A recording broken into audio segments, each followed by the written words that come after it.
Hello everyone, welcome to Chetan Bharat learning. और आज के सेशन में हम लोग करने वाले हैं दिसंबर 2020 के रिगार्डिंग जो भी करंट अफेयर्स रहे थे, नेशनल इंपॉर्टेंस के हों चाहे इंटरनेशनल इंपॉर्टेंस के हों, सरकार ने कोई स्कीम लॉन्च करी हो, कोई पॉलिसी लॉन्च करी हो, कोई फेस्टिवल मनाया गया हो, कोई इंपॉर्टेंट डे है वो मनाया गया हो, वो हम सारा इसमें डिस्कस करने की कोशिश करेंगे। ठीक है, तो हम शुरू करते हैं अपने पहले टॉपिक के साथ में, जो है कि ह्यूमन डेवलपमेंट रिपोर्ट 2020। ये रिसेंटली रिलीज की गई है ह्यूमन डेवलपमेंट रिपोर्ट। हमें पता है इसको और क्या कहते हैं, ह्यूमन डेवलपमेंट इंडेक्स। तो जहाँ पर भी इंडेक्स का नाम आ गया, हमें ये पता है कि हमें क्या क्या चीज़ें करनी है। एक तो हमें देखना है कि किसने ये लॉन्च किया है, किसने ये रिपोर्ट निकाली है। सेकंड, इसमें इंडिया का रैंक कितना है, क्या ये रैंक इम्प्रूव हुआ है, क्या ये रैंक डाउनग्रेड हुआ है, और इंडिया का क्या स्कोर है। और साथ में हम देखेंगे कि किस पैरामीटर के बेसिस पर इस इंडेक्स को लॉन्च किया जाता है। ठीक है, तो हम इंडेक्स का हमें पता है कैसी चीज़ें कवर करनी है हमें। तो HDI अगर हम बात करें तो ये लॉन्च कौन करता है, it is launched by the UNDP, United Nations Development Programme. ये रिलीज करता है रिपोर्ट को।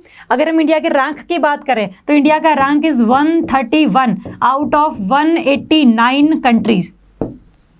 131 रैंक है 189 कंट्रीज़ में से। और अगर हम इसके स्कोर की बात करें तो स्कोर है 0.640। This is out of 1।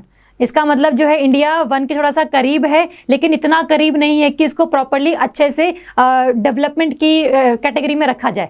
ठीक है, तो इंडिया का स्कोर है 0.640। 131 रैंक थोड़ा सा बुरा माना जा रहा है, क्योंकि काफ़ी 190 में से 131 है सिर्फ, है ना। तो पिछली बार 129 था, तो पिछले साल के मुकाबले the rank has been downgraded by the 2 ranks.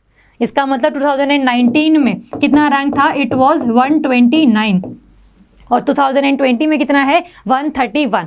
तो आपको पता लग गया कि भी पहले रैंक क्या था, अब रैंक क्या है, और कौन ये लॉन्च करता है, इंडिया का क्या स्कोर है। अगर हम बात करें कि व्हाट आर दी पैरामीटर्स हैं इसके 3: life expectancy at birth, average education level and standard of living which is measured by the GNP per capita, gross national income per capita. तो ये 3 पैरामीटर्स हैं जिनकी बेसिस पर हम ये देखते हैं कि किसी भी कंट्री में कितना डेवलपमेंट का लेवल इंक्रीज हुआ है। फर्स्ट है आपका life expectancy at the birth. जब किसी चाइल्ड ने बर्थ लिया है तो उस टाइम पर क्या एक्सपेक्टेंसी है कि भाई कितने साल तक वो जीवित रहेगा, तो वो फर्स्ट पैरामीटर है। सेकंड है एवरेज एजुकेशन लेवल, अगर वो जिंदा है, पूरा हेल्दी है, साथ में अगर उसको एजुकेशन भी ढंग से मिल रही है, तो that is another step towards the development process. और थर्ड है आपका स्टैंडर्ड ऑफ लिविंग, कि एजुकेशन भी मिल गई है, अच्छी हेल्थ लाइफ भी है, लेकिन जो स्टैंडर्ड ऑफ लिविंग है उसको हर महीने हर साल में कितनी इनकम आ रही है, उसके बेसिस पर हम जज करेंगे कि भाई कितना इंडिया में डेवलपमेंट लेवल बढ़ा है या कम हुआ है। ठीक है, चलो अगर हम देखें इसमें फर्स्ट कौन आया है, the first rank is held by the Norway, second is Ireland and third is Switzerland. ठीक है, आपको ये ध्यान रखना है कि भाई पहली 3 कंट्रीज कौन सी हैं, इंडिया का रैंक क्या है। और ह्यूमन डेवलपमेंट रिपोर्ट की अगर हम बात करें तो पहली बार इन्होंने एक प्लैनेटरी प्रेशर एडजस्टेड HDI भी निकाला है, जिसको हम लोग थोड़ी स्लाइड्स के बात करेंगे, which is known as planetary pressure adjusted HDI।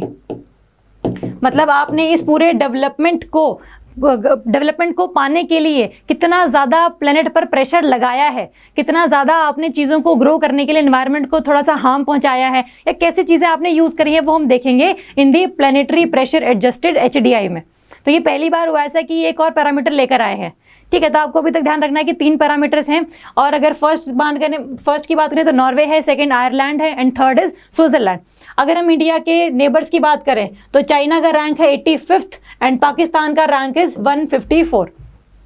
देखो ये कंट्रीज के रैंक आपको नहीं याद करने, लेकिन पेपर में स्टेटमेंट कभी भी ऐसे आ जाती है कि इंडिया का जो रैंक है HDI में वो नेबरहुड कंट्रीज में सबसे ज़्यादा है, मतलब सबसे अच्छा है या सबसे बुरा है। तो आपको पता होना चाहिए कि भाई सबसे बुरा या सबसे अच्छा नहीं है, ये मिडल में कहीं लाई करता है, क्योंकि चाइना इससे ऊपर है, पाकिस्तान इससे नीचे है, तो इसका मतलब India is in between the good rank और bad rank in the neighbourhood countries. ठीक बात है। तो ये बताने का सिर्फ यही मकसद होता है कि भाई आपको पता लगे कि पूरे इंडिया का जो लेवल है नेबरहुड के कंपैरिजन में कैसा है। ठीक है, चलो अगर हम इंडिया की बात करें, इंडिया में लॉन्ग एंड हेल्दी लाइफ की अगर हम पैरामीटर की बात करें कि लाइफ एक्सपेक्टेंसी एट बर्थ कितनी है, तो 2020 में ये कितनी थी, 69.7 years. It was the 69.7 years. मतलब इतने साल तक किसी भी चाइल्ड के मतलब जीने के लिए उसको कहते कि हाँ इतना तो कम से कम ये जिएगा ही जिएगा। तो 69.7 आपने ध्यान रखना है। और आपने ये भी ध्यान रखना है कि बिटवीन 1990 से लेकर 2019 तक इंडिया में लाइफ एक्सपेक्टेंसी बहुत ज़्यादा रेट से बढ़ी है। It is at birth increased by the 11.8 years, मतलब अराउंड जो 12 ईयर्स हैं वो पहले हम कम जीवित रहते थे, लेकिन due to health facilities, due to programmes of government, ये जो लाइफ एक्सपेक्टेंसी एट बर्थ है वो थोड़ी सी इंप्रूव हमें देखने को मिलती है। तो आपको 69.7 इंपॉर्टेंट ध्यान रखना है कि इंडिया में अभी लाइफ एक्सपेक्टेंसी इतनी है। सेकंड, अगर हम बात करें एक्सेस टू नॉलेज, मतलब एजुकेशन लेवल की, कि भाई जो कोई पर्सन है, जो कोई चाइल्ड है, वो कितना ज़्यादा देर स्कूल में रहता है, मतलब अगर उसकी पूरी लाइफ टाइम की अगर हम बात करें तो वो कितने साल एजुकेशन लेने के लिए स्कूल में बिताएगा। तो अगर हम इंडिया की बात करें तो दिस इज 12.2 ईयर्स। इसका मतलब एवरेज जो स्कूल गोइंग एज है दैट इज 12.2 ईयर्स, कि एक पर्सन अपनी लाइफ में कम से कम 12.2 साल तो है एजुकेशन के लिए लगाता ही लगाता है। तो आपको 69.7 ध्यान रखना है लाइफ एक्सपेक्टेंसी वाले में। आपने 12.2 ईयर्स ध्यान रखना है एक्सेस टू नॉलेज के बारे में। और थर्ड है आपका a decent standard of living. इसमें स्टैंडर्ड ऑफ लिविंग को माना गया है related to the per capita income. जितनी ज़्यादा किसी पर्सन की इनकम होगी उतना ही उसका स्टैंडर्ड ऑफ लिविंग भी अच्छा होगा, ये हम मान के चल रहे हैं इस इंडेक्स के according.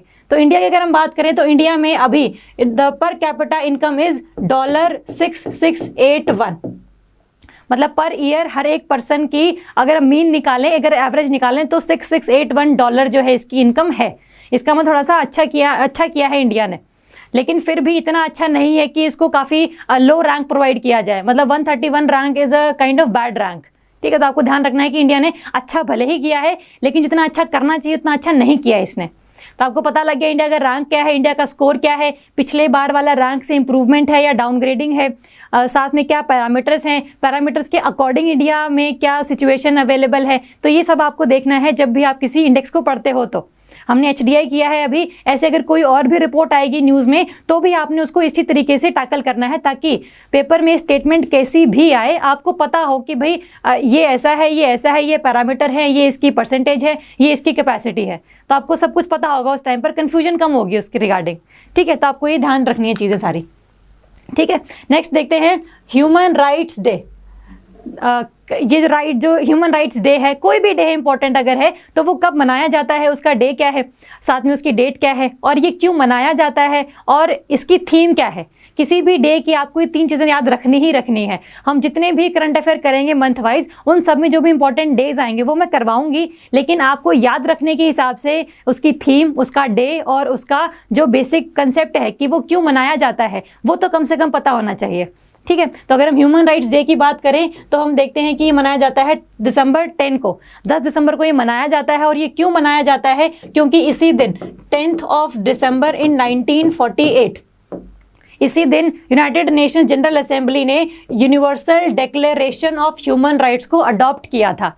Universal declaration of human right is basically a document जिसमें लिखा हुआ है कि अगर कोई पर्सन जस्ट ह्यूमन ही है, चाहे वो गरीब है, चाहे वो अमीर है, चाहे उसकी सेक्सुअल ओरिएंटेशन कोई और है, चाहे वो मेल है, फीमेल है, कोई भी है, उसको वो राइट्स मिलेंगे, क्योंकि ही और she is just a human. चाहे वो अच्छा कमा रहा है कि नहीं कमा रहा, फ़र्क नहीं पड़ता। तो ये universal declaration of human right का जो डॉक्यूमेंट है, ये यूनाइटेड नेशन जनरल असेंबली ने 10 दिसंबर 1948 को अडॉप्ट किया था, और उसी के दिन पर हम मनाते हैं ह्यूमन राइट्स डे ऑफ 10 दिसंबर। और अगर हम थीम की बात करें इसकी, तो theme is recover better stand up for the human rights.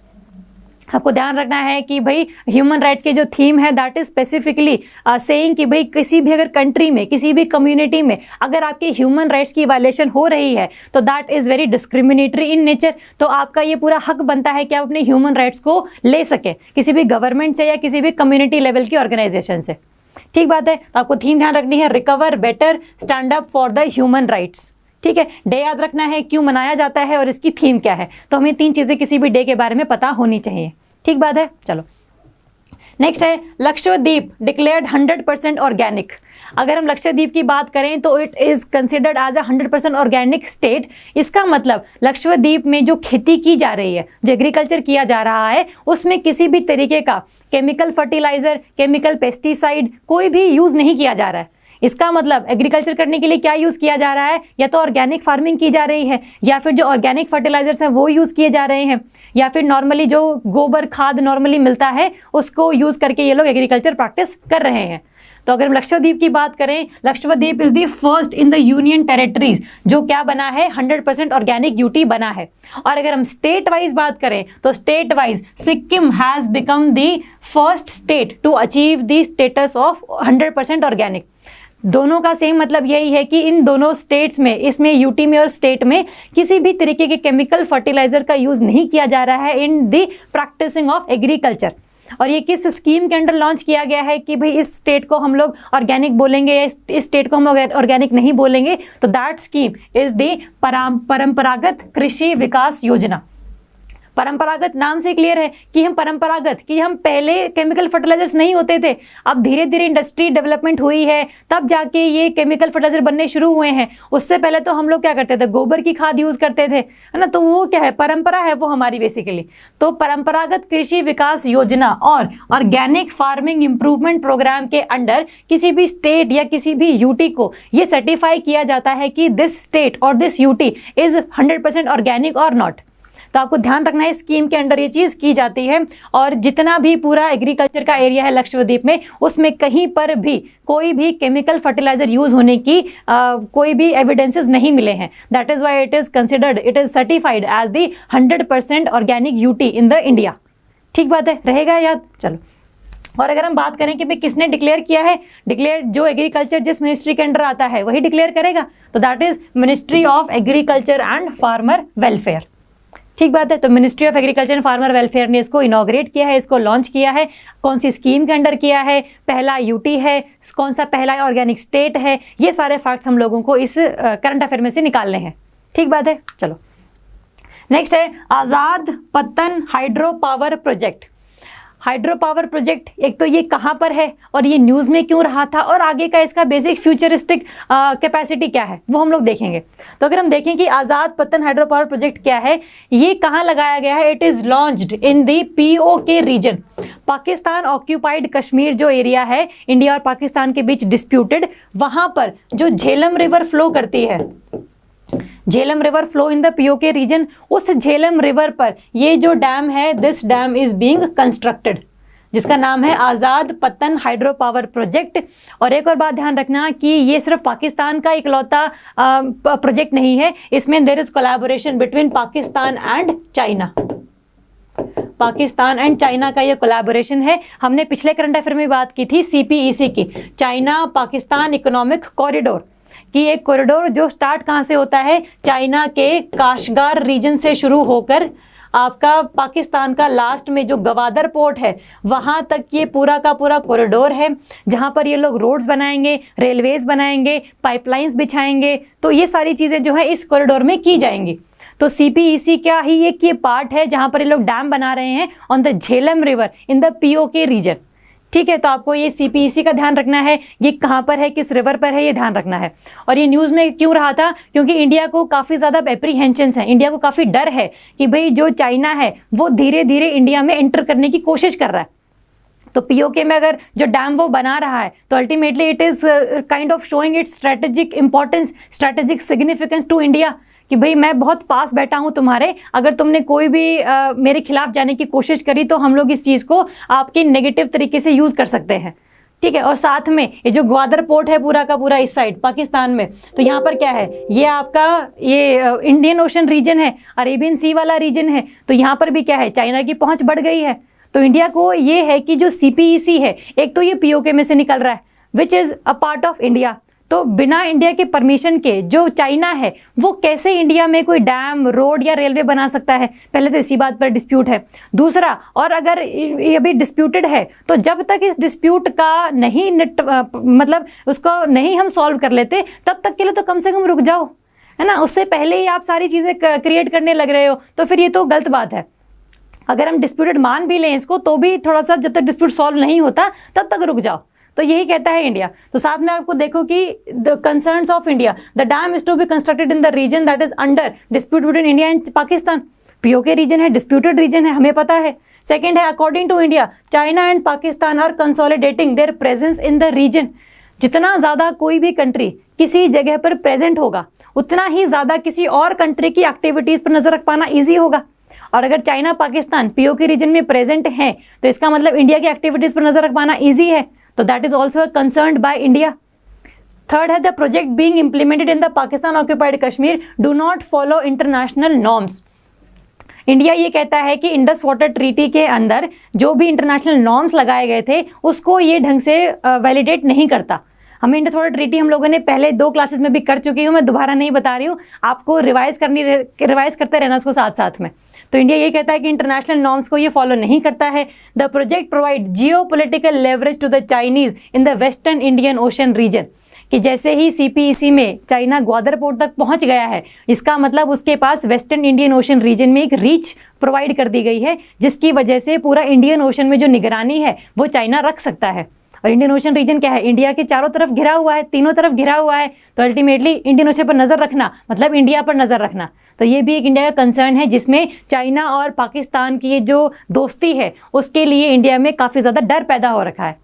ठीक बात है। तो आपको इस करंट अफेयर के रिगार्डिंग ये कौन सी रिवर पर है हाइड्रो प्रोजेक्ट डैम, ये कौन से एरिया में प्रेजेंट है, कौन सी 2 कंट्रीज के बीच का कोलैबोरेशन है, कौन से प्रोजेक्ट के अंडर आता है, CPEC के अंडर आता है, तो ये सब चीज़ें आपको पता होनी चाहिए। साथ में कुछ ऐसी कंसर्न जो इंडिया ने दिखाई हैं कि भाई अगर आप प्रोजेक्ट ये बनाओगे तो हमें ये डर है, तो कम से कम इसको तो ध्यान में रखकर चीज़ें सॉल्व करो पहले और उसके बाद ही आगे फर्दर स्टेप्स लो।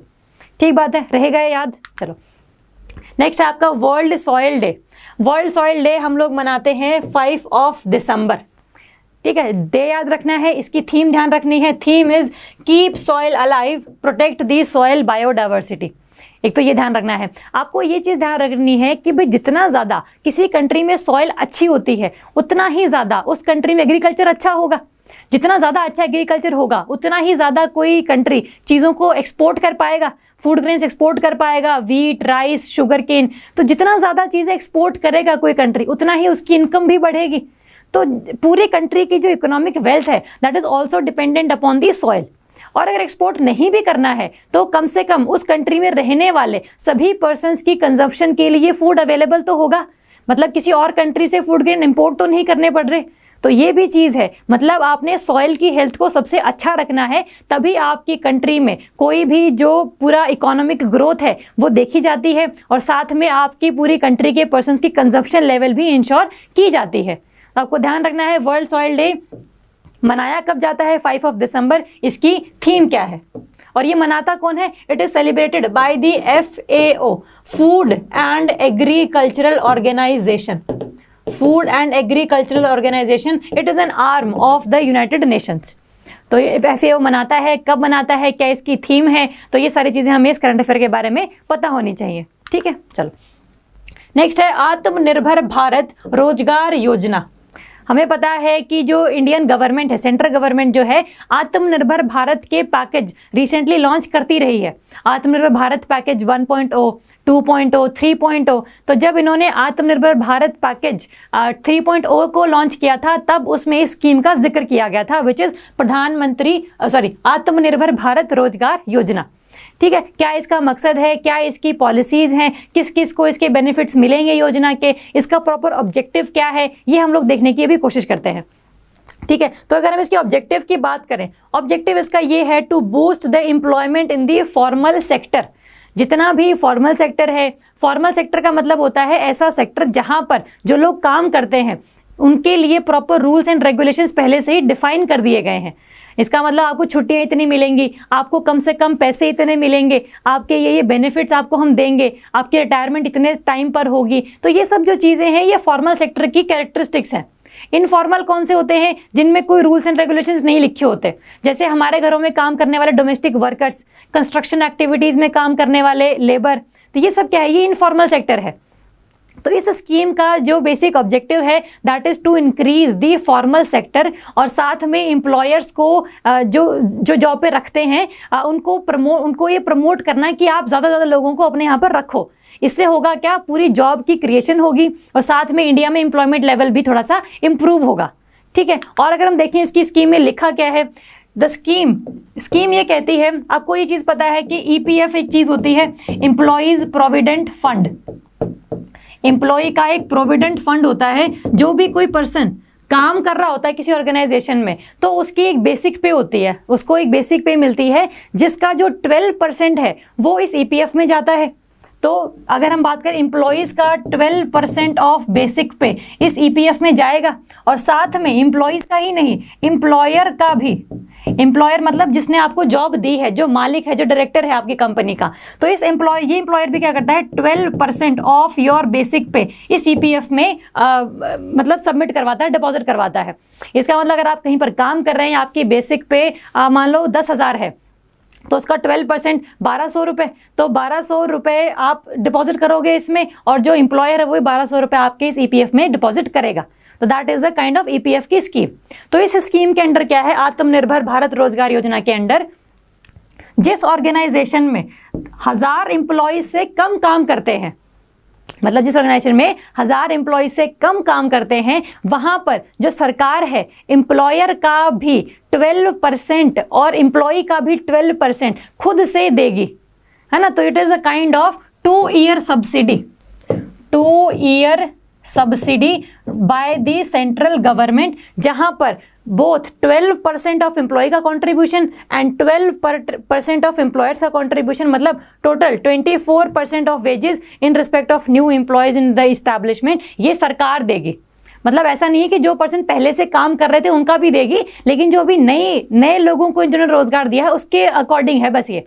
और वो पर्सन कब से कब तक आने चाहिए, they are should be 1 October 2020 to 30 June 2021। तो ये टाइम लिमिट है बेसिकली कि 1 अक्टूबर 2020 से लेकर 30 जून 2021 तक जो भी कोई एम्प्लॉयर ने किसी को जॉब दी है, तो अल्टीमेटली उसका जो 2 साल का कंट्रीब्यूशन है, एम्प्लॉय का भी, एम्प्लॉयर्स का भी, और साथ में जो ऑर्गेनाइजेशन में 1000 से कम लोग काम करते हैं, वहीं पर ही सरकार 2 साल की सब्सिडी देगी। एक तो ये इसका प्रोविजन है।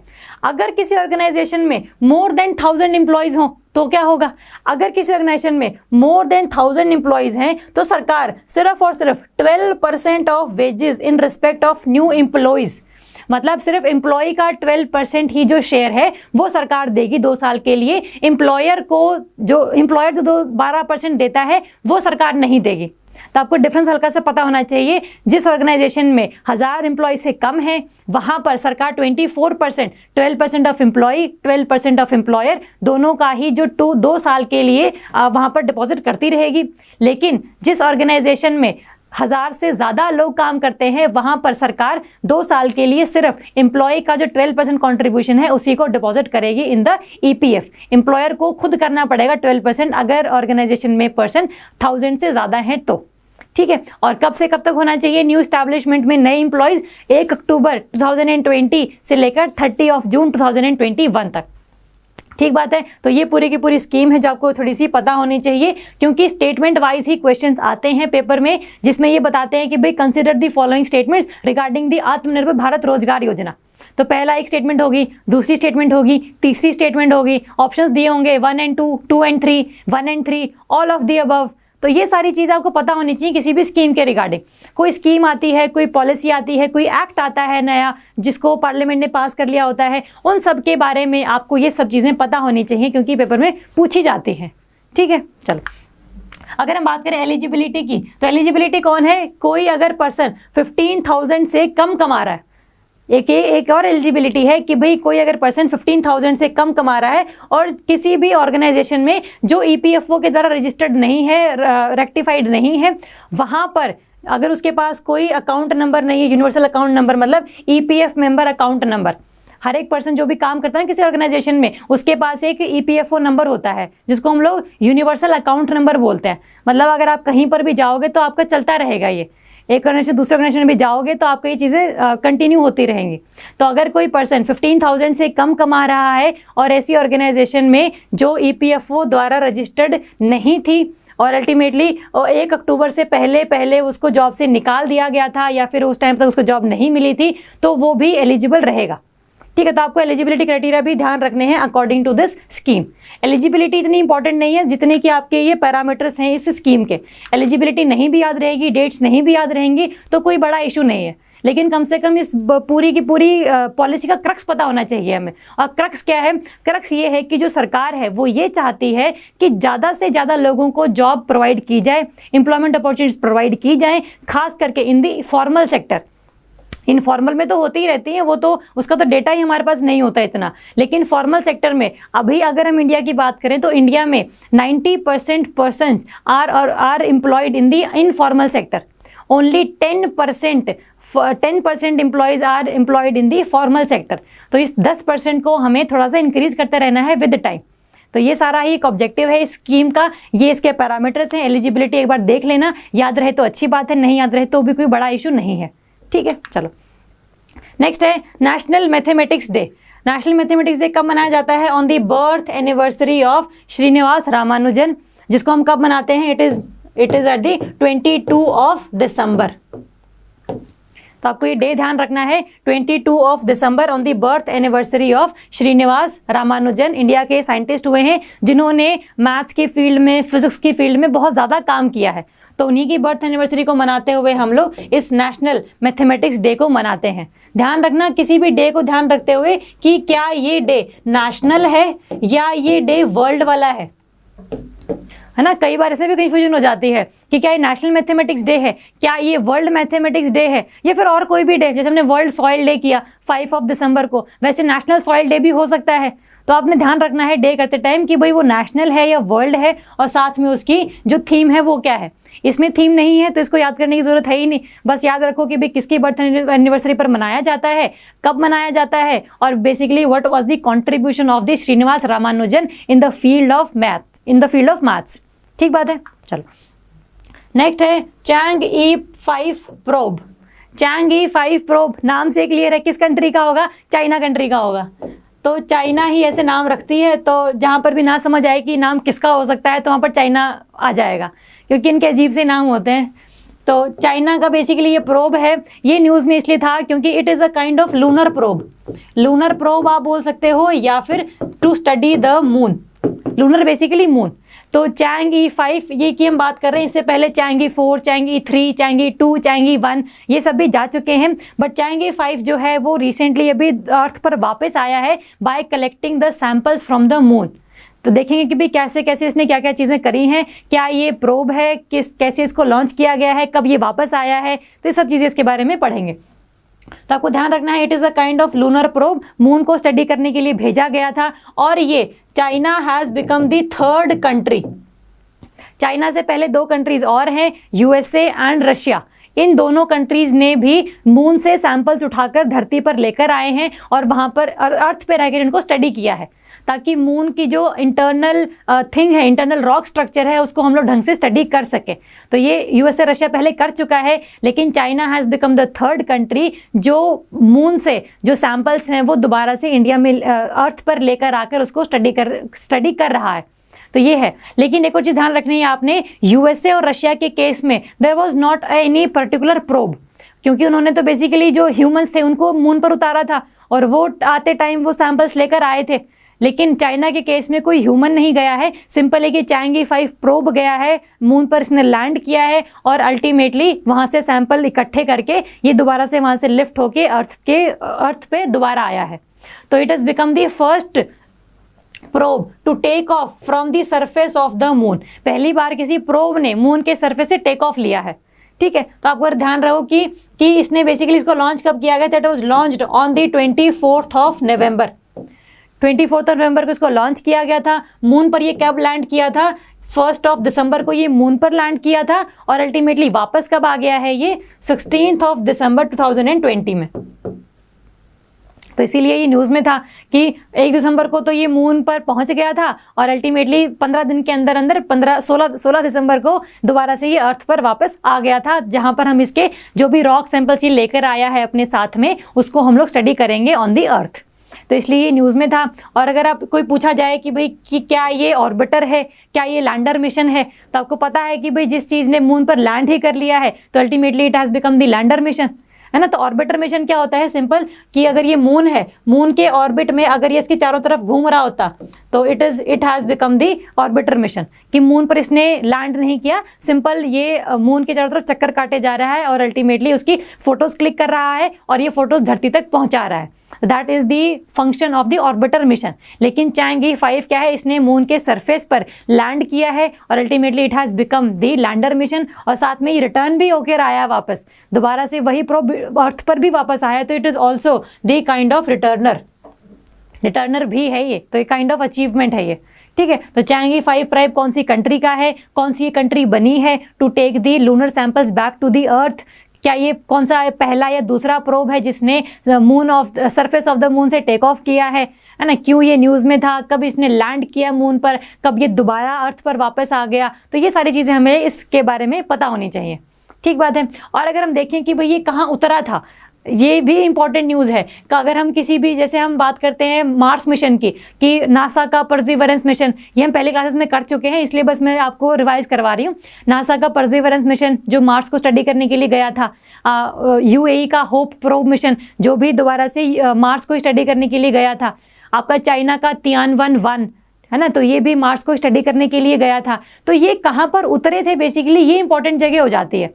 तो अगर हम चैंगी 5 की बात करें तो ये कहाँ उतरा था, ओशियानिस प्रोसेलरम, और इसको हम बोल सकते हैं द ओशन ऑफ स्टॉर्म्स। एक जगह का नाम है बेसिकली ओशन ऑफ स्टॉर्म्स, जो एक बेसिकली क्या है, वास्ट लावा प्लेन है जहाँ पर लावा काफ़ी ज़्यादा तक फैला था और अल्टीमेटली वो सॉलिडिफाई हो गया अब तो, है ना। तो मैग्मा सॉलिडिफाई हो चुका है, लावा वो बन चुका है। तो जगह का नाम आपने ध्यान रखना है, चैंगी 5 कहाँ उतरा था, ओशन ऑफ स्टॉर्म्स में उतरा था, हिंदी इंग्लिश में इसको ये बोलते हैं, और इसका एक और नाम क्या है, ओशियानिस प्रोसेलरम, जहाँ से ये 2 किलोग्राम का कम से कम जो रॉक सैंपल्स हैं वो अर्थ पर दोबारा वापस लेकर आया है। देखो 2 किलो है या 1 किलो फर्क नहीं पड़ता, इतना इंपॉर्टेंट नहीं है याद करना, लेकिन अगर कभी किस्मत बहुत ही ज़्यादा ख़राब हो, है ना, मतलब कतई बिल्कुल जहर हो चुका है, तो उस टाइम पर ये चीज़ें थोड़ी सी ध्यान रखनी होती हैं कि 2 किलो था या 1 किलो था। अदरवाइज मेरे हिसाब से पेपर में नहीं आना चाहिए, बट अगर आ जाता है तो आपने पूरा चैंगी 5 पढ़ लिया है तो इसको भी याद कर ही लो, है ना। तो जो भी चीज़ आपको लगता है कि आप याद कर सकते हो तो उसको याद कर लिया करो, पेपर का कुछ नहीं भरोसा, कैसी भी चीज़ें पूछ सकते हैं ये लोग, ठीक है। चलो नेक्स्ट करते हैं हम लोग, panel formed to oversee India's Paris climate goal. तो अगर पहले बात ध्यान रखनी है आपने कि what do you mean by the Paris climate goal, कि क्या पेरिस अग्रीमेंट था, कब ये हुआ था, इसके अंदर क्या चीज़ें थी, और उसके अंदर जो चीज़ें डिसाइड की गई थी उसको इम्प्लीमेंट करने के लिए इंडिया ने एक पैनल फॉर्म किया है जो ये देखेगा कि जो भी ऑब्जेक्टिव पेरिस अग्रीमेंट के दौरान बनाए गए थे, जो भी गोल्स डिसाइड किए गए थे, वो इंडिया ने अचीव किए हैं या नहीं किए हैं, और अगर अचीव नहीं किए हैं तो हम क्या कर सकते हैं उसको, उनकी जो स्पीड है उसको बढ़ाने के लिए। तो ये सारी चीज़ें हमें इस करंट अफेयर से पता होनी चाहिए। तो आपको ध्यान रखना है कि ये जो पैनल बनाया गया है, it was the apex committee for the implementation of Paris agreement. तो एक काइंड ऑफ पैनल बनाया गया है, इतना पूरा ध्यान रखने की जरूरत है भी नहीं, सिंपल AIPA ध्यान रख लो, apex committee for implementation of Paris agreement. ये आपको ध्यान रखना है, किसने हेड करी है कुछ नहीं फर्क पड़ता, बस इतना पता होना चाहिए कि भाई इंडिया ने जो पेरिस डील में गोल्स को डिसाइड किया था, साइन किया था, उसको ये अचीव कर रहा है कि नहीं कर रहा है, ठीक बात है। और अगर हम पेरिस डील की बात करें, पेरिस डील से पहले पेरिस डील आएगी आपकी, it was launched in the 2015, Paris agreement was 2015। मतलब इस डील में क्या बोला गया था कि 2020 के बाद हम क्या क्या काम करेंगे, that was decided in the Paris agreement 2015। 2020 से पहले क्या चल रहा है, there is a Kyoto protocol, Kyoto protocol जो 1997 में साइन किया गया था by the developing and developed countries. तो क्योटो प्रोटोकॉल स्टार्ट था आपका 1997 में, इसको साइन किया गया था 2005 टू 2013 इसका पहला फेज पीरियड था, और 2013 से लेकर 2020 तक इसका सेकेंड फेज पीरियड था। तो 2020 के बाद क्योटो प्रोटोकॉल नहीं रहेगा, उसकी जगह पर कौन आ जाएगा, पेरिस अग्रीमेंट आ जाएगा। तो आपको ध्यान रखना है। तो क्योटो प्रोटोकॉल में और पेरिस अग्रीमेंट में सिमिलैरिटीज क्या हैं कि दोनों का ही काम क्या है, to prevent the climate change, to prevent the global warming, और हमें अर्थ का जो एवरेज टेम्परेचर है उसको थोड़ा सा कम ही रखना है। मतलब due to vehicles, due to industries, due to over population, बहुत ज़्यादा greenhouse gases which are responsible for the climate change और द ग्लोबल वार्मिंग, ये ना हो, ये सब करने के लिए हम लोगों ने क्योटो प्रोटोकॉल या पेरिस एग्रीमेंट साइन किया है। इसका मतलब दोनों ही जो अरेंजमेंट्स हैं they are specifically to prevent the climate change. ठीक बात है। अगर हम पेरिस एग्रीमेंट की बात करें, क्योटो प्रोटोकॉल की बात करें, तो क्योटो प्रोटोकॉल में एक ही ऑब्जेक्टिव था जो सभी कंट्रीज के लिए एप्लीकेबल था कि भाई सभी कंट्रीज ने यही काम करना है, यही ऑब्जेक्टिव है इनका, 2020 तक इन लोगों ने यही काम कर लेना है। लेकिन ये क्योंकि हर एक कंट्री की अपनी अलग कैपेसिटी है, किसी कंट्री के पास बहुत पैसा है तो वो अपने ऑब्जेक्टिव को बहुत जल्दी अचीव कर लेगा, कोई डेवलपिंग कंट्री है उसके पास पैसा कम है, टेक्नोलॉजी भी अच्छी नहीं है, तो अल्टीमेटली वो उस गोल को ज़्यादा जल्दी अचीव नहीं कर पाएगा, है ना। तो ये जो एक प्रॉपर एक ही ऑब्जेक्टिव एक टाइम पीरियड के लिए, it is very discriminatory because the capacity of the two countries can be different. तो जब capacity of two different countries ही डिफरेंट है तो अल्टीमेटली उनके ऑब्जेक्टिव्स भी अलग अलग होने चाहिए। तो पेरिस एग्रीमेंट में ये बोला गया कि हर एक कंट्री अपने हिसाब से अपने ऑब्जेक्टिव चूज करेगी कि भाई मैं 2030 तक ये कर दूंगा, मैं 2040 तक ये कर दूंगा, 2050 तक मैं ये कर दूंगा। That depends upon the capacity of the country. China है उसके अलग अलग ऑब्जेक्टिव्स हो सकते हैं, यूएसए के अलग ऑब्जेक्टिव्स हो सकते हैं और इंडिया के अलग ऑब्जेक्टिव्स हो सकते हैं। तो वो चीज़ें थोड़ी सी देखी हैं पेरिस एग्रीमेंट में। तो अगर हम पेरिस एग्रीमेंट की बात करें तो इसका जो प्रॉपर इंडिया ने कुछ इंडिया से पहले अगर हम बात करें कि हर एक कंट्री ने देयर आर एनडीसी, आप इन टर्म ध्यान रखनी है। NDC is basically nationally determined contributions, nationally determined contribution. इसका मतलब हर एक कंट्री ने अपने हिसाब से एक कॉन्ट्रीब्यूशन को डिटर्मिन किया है कि भाई हम लोग ये काम करेंगे इस साल तक। अगर इंडिया की बात करें, इंडिया ने अपने 3 INDCs हैं, INDCs मतलब intended national determined contributions. INDC बस आई की बताई मैंने, intended national determined contribution. India ने ये बोला है कि भाई मैं 3 ऑब्जेक्टिव चूज करता हूँ जिसको मैं 2030 तक अचीव कर लूँगा। तो देखते हैं कि इंडिया के बेसिकली कौन से INDC हैं। इंडिया का पहला INDC है 33 to 35% reduction in the gross domestic product की एमिशन इंटेंसिटी 2005 का लेवल एंड 2030 तक। जो बेस ईयर है दैट इज 2005 और जो टारगेट ईयर है दैट इज 2030। इसका मतलब अगर हम बोलें कि इंडिया की GDP 100 रुपये थी 2005 में, ठीक है, 100 रुपये GDP थी, मतलब इंडिया की इनकम इतनी थी 2005 में।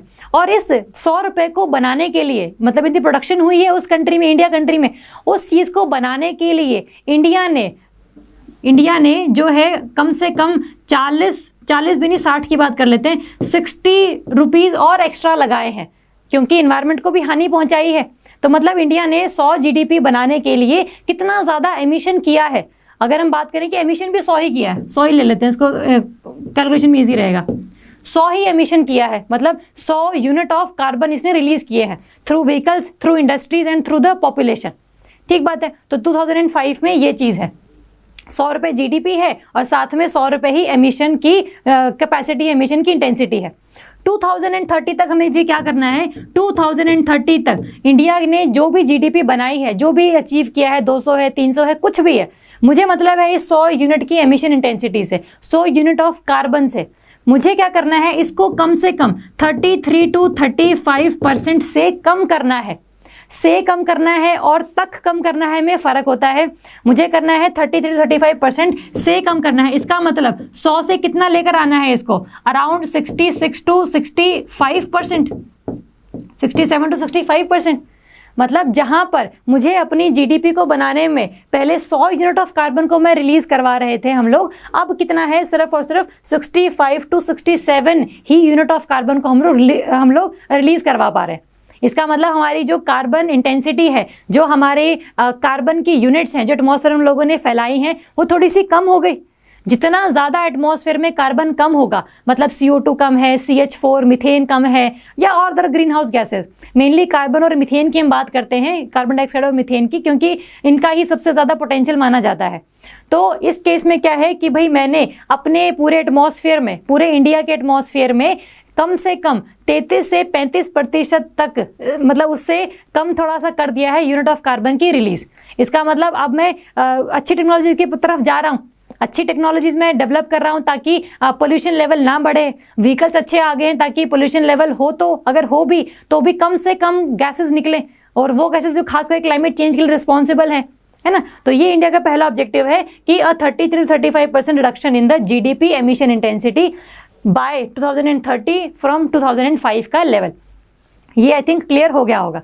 सेकेंड है 40% share of non fossil fuel based electricity bye 2030।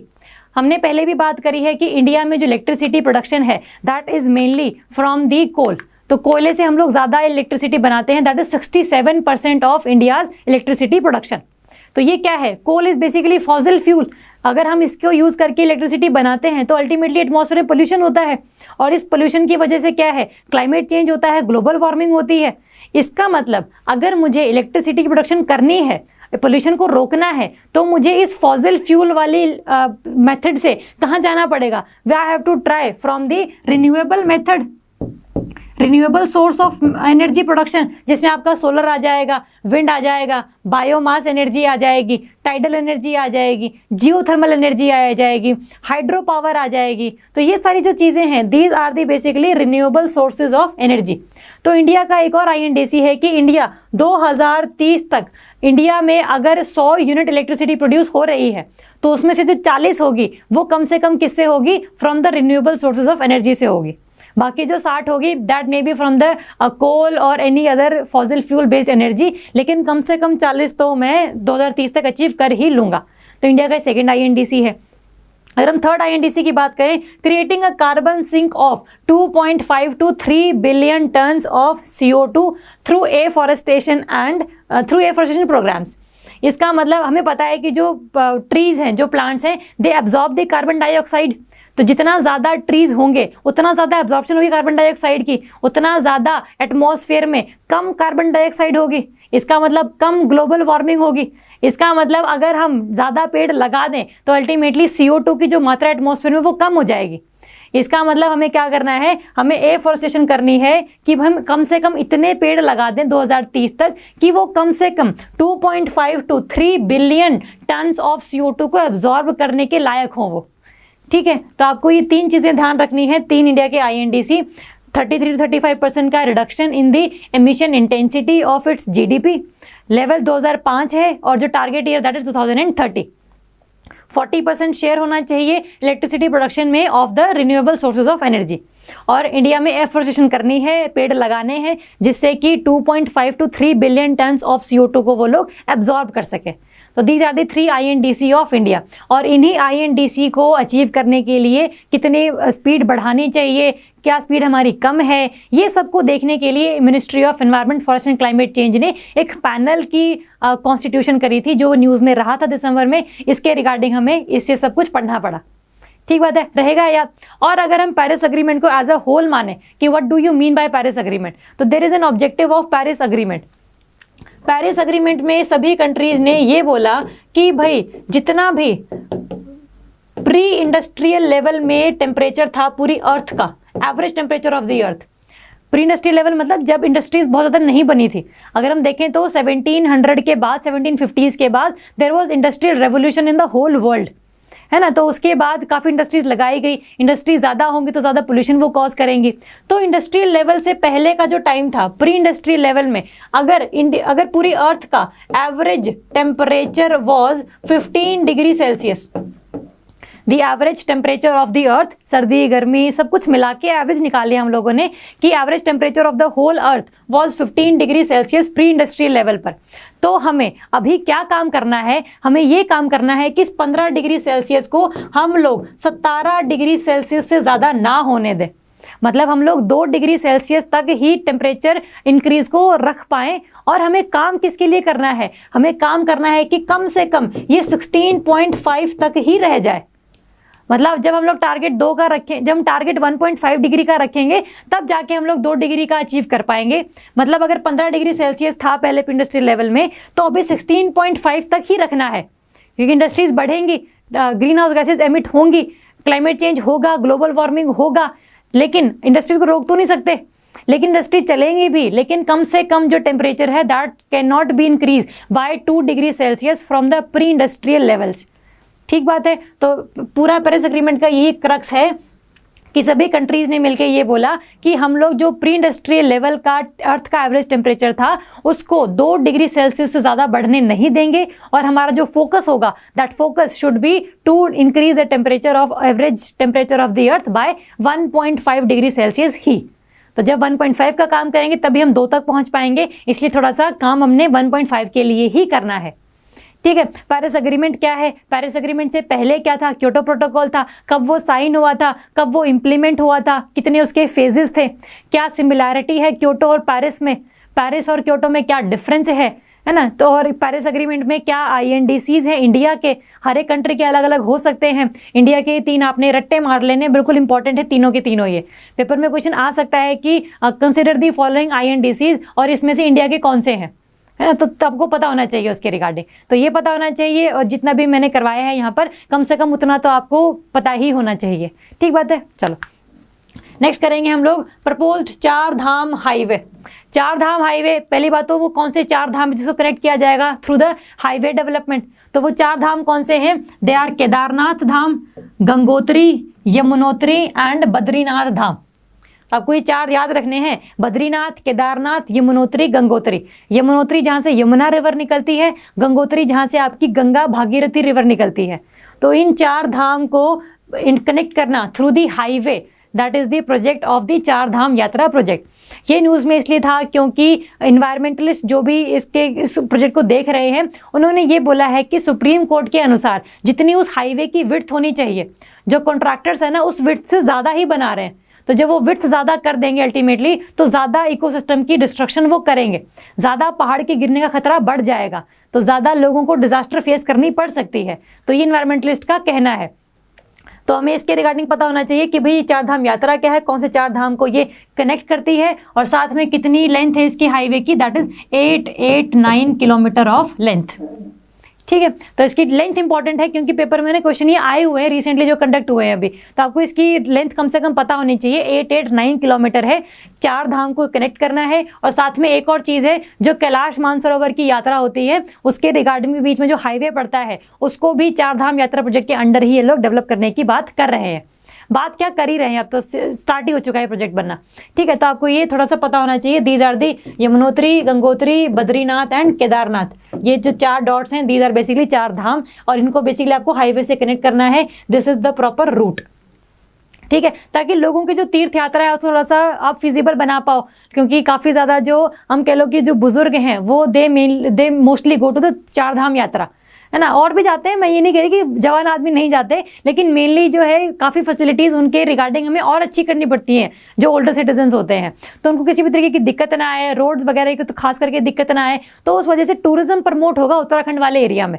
तो जो टूरिज्म प्रमोट करने के लिए ही हाईवे की डेवलपमेंट की जा रही है अंडर दिस 4 धाम यात्रा प्रोजेक्ट। ठीक बात है, रहेगा याद। चलो नेक्स्ट है हिमगिरी।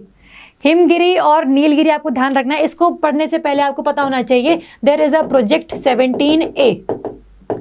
प्रोजेक्ट 17A है जो इंडियन नेवी ने चलाया गया है, इंडियन नेवी द्वारा चलाया गया है, जिसके अंडर हम लोग क्या कर रहे हैं, हम लोग नीलगिरी क्लास का जो फ्रिगेट है उसको डेवलप करने की बात कर रहे हैं। नीलगिरी क्लास का मतलब है इसके अंदर 7 और जो शिप्स हैं वो हम लोग डेवलप करेंगे, 7 और फ्रिगेट्स को डेवलप करेंगे। फ्रिगेट्स का मतलब होता है कि भाई एक ऐसी छोटी सी शिप जिसको मनूवर करना बड़ा इजी हो। मनूवर करना मतलब उसकी स्पीड तेज करनी, स्पीड कम करनी, उसको पूरा यू टर्न दिलवा देना। तो ये सब चीज़ें थोड़ी सी पॉसिबल हो पाती है फ्रिगेट वाले में।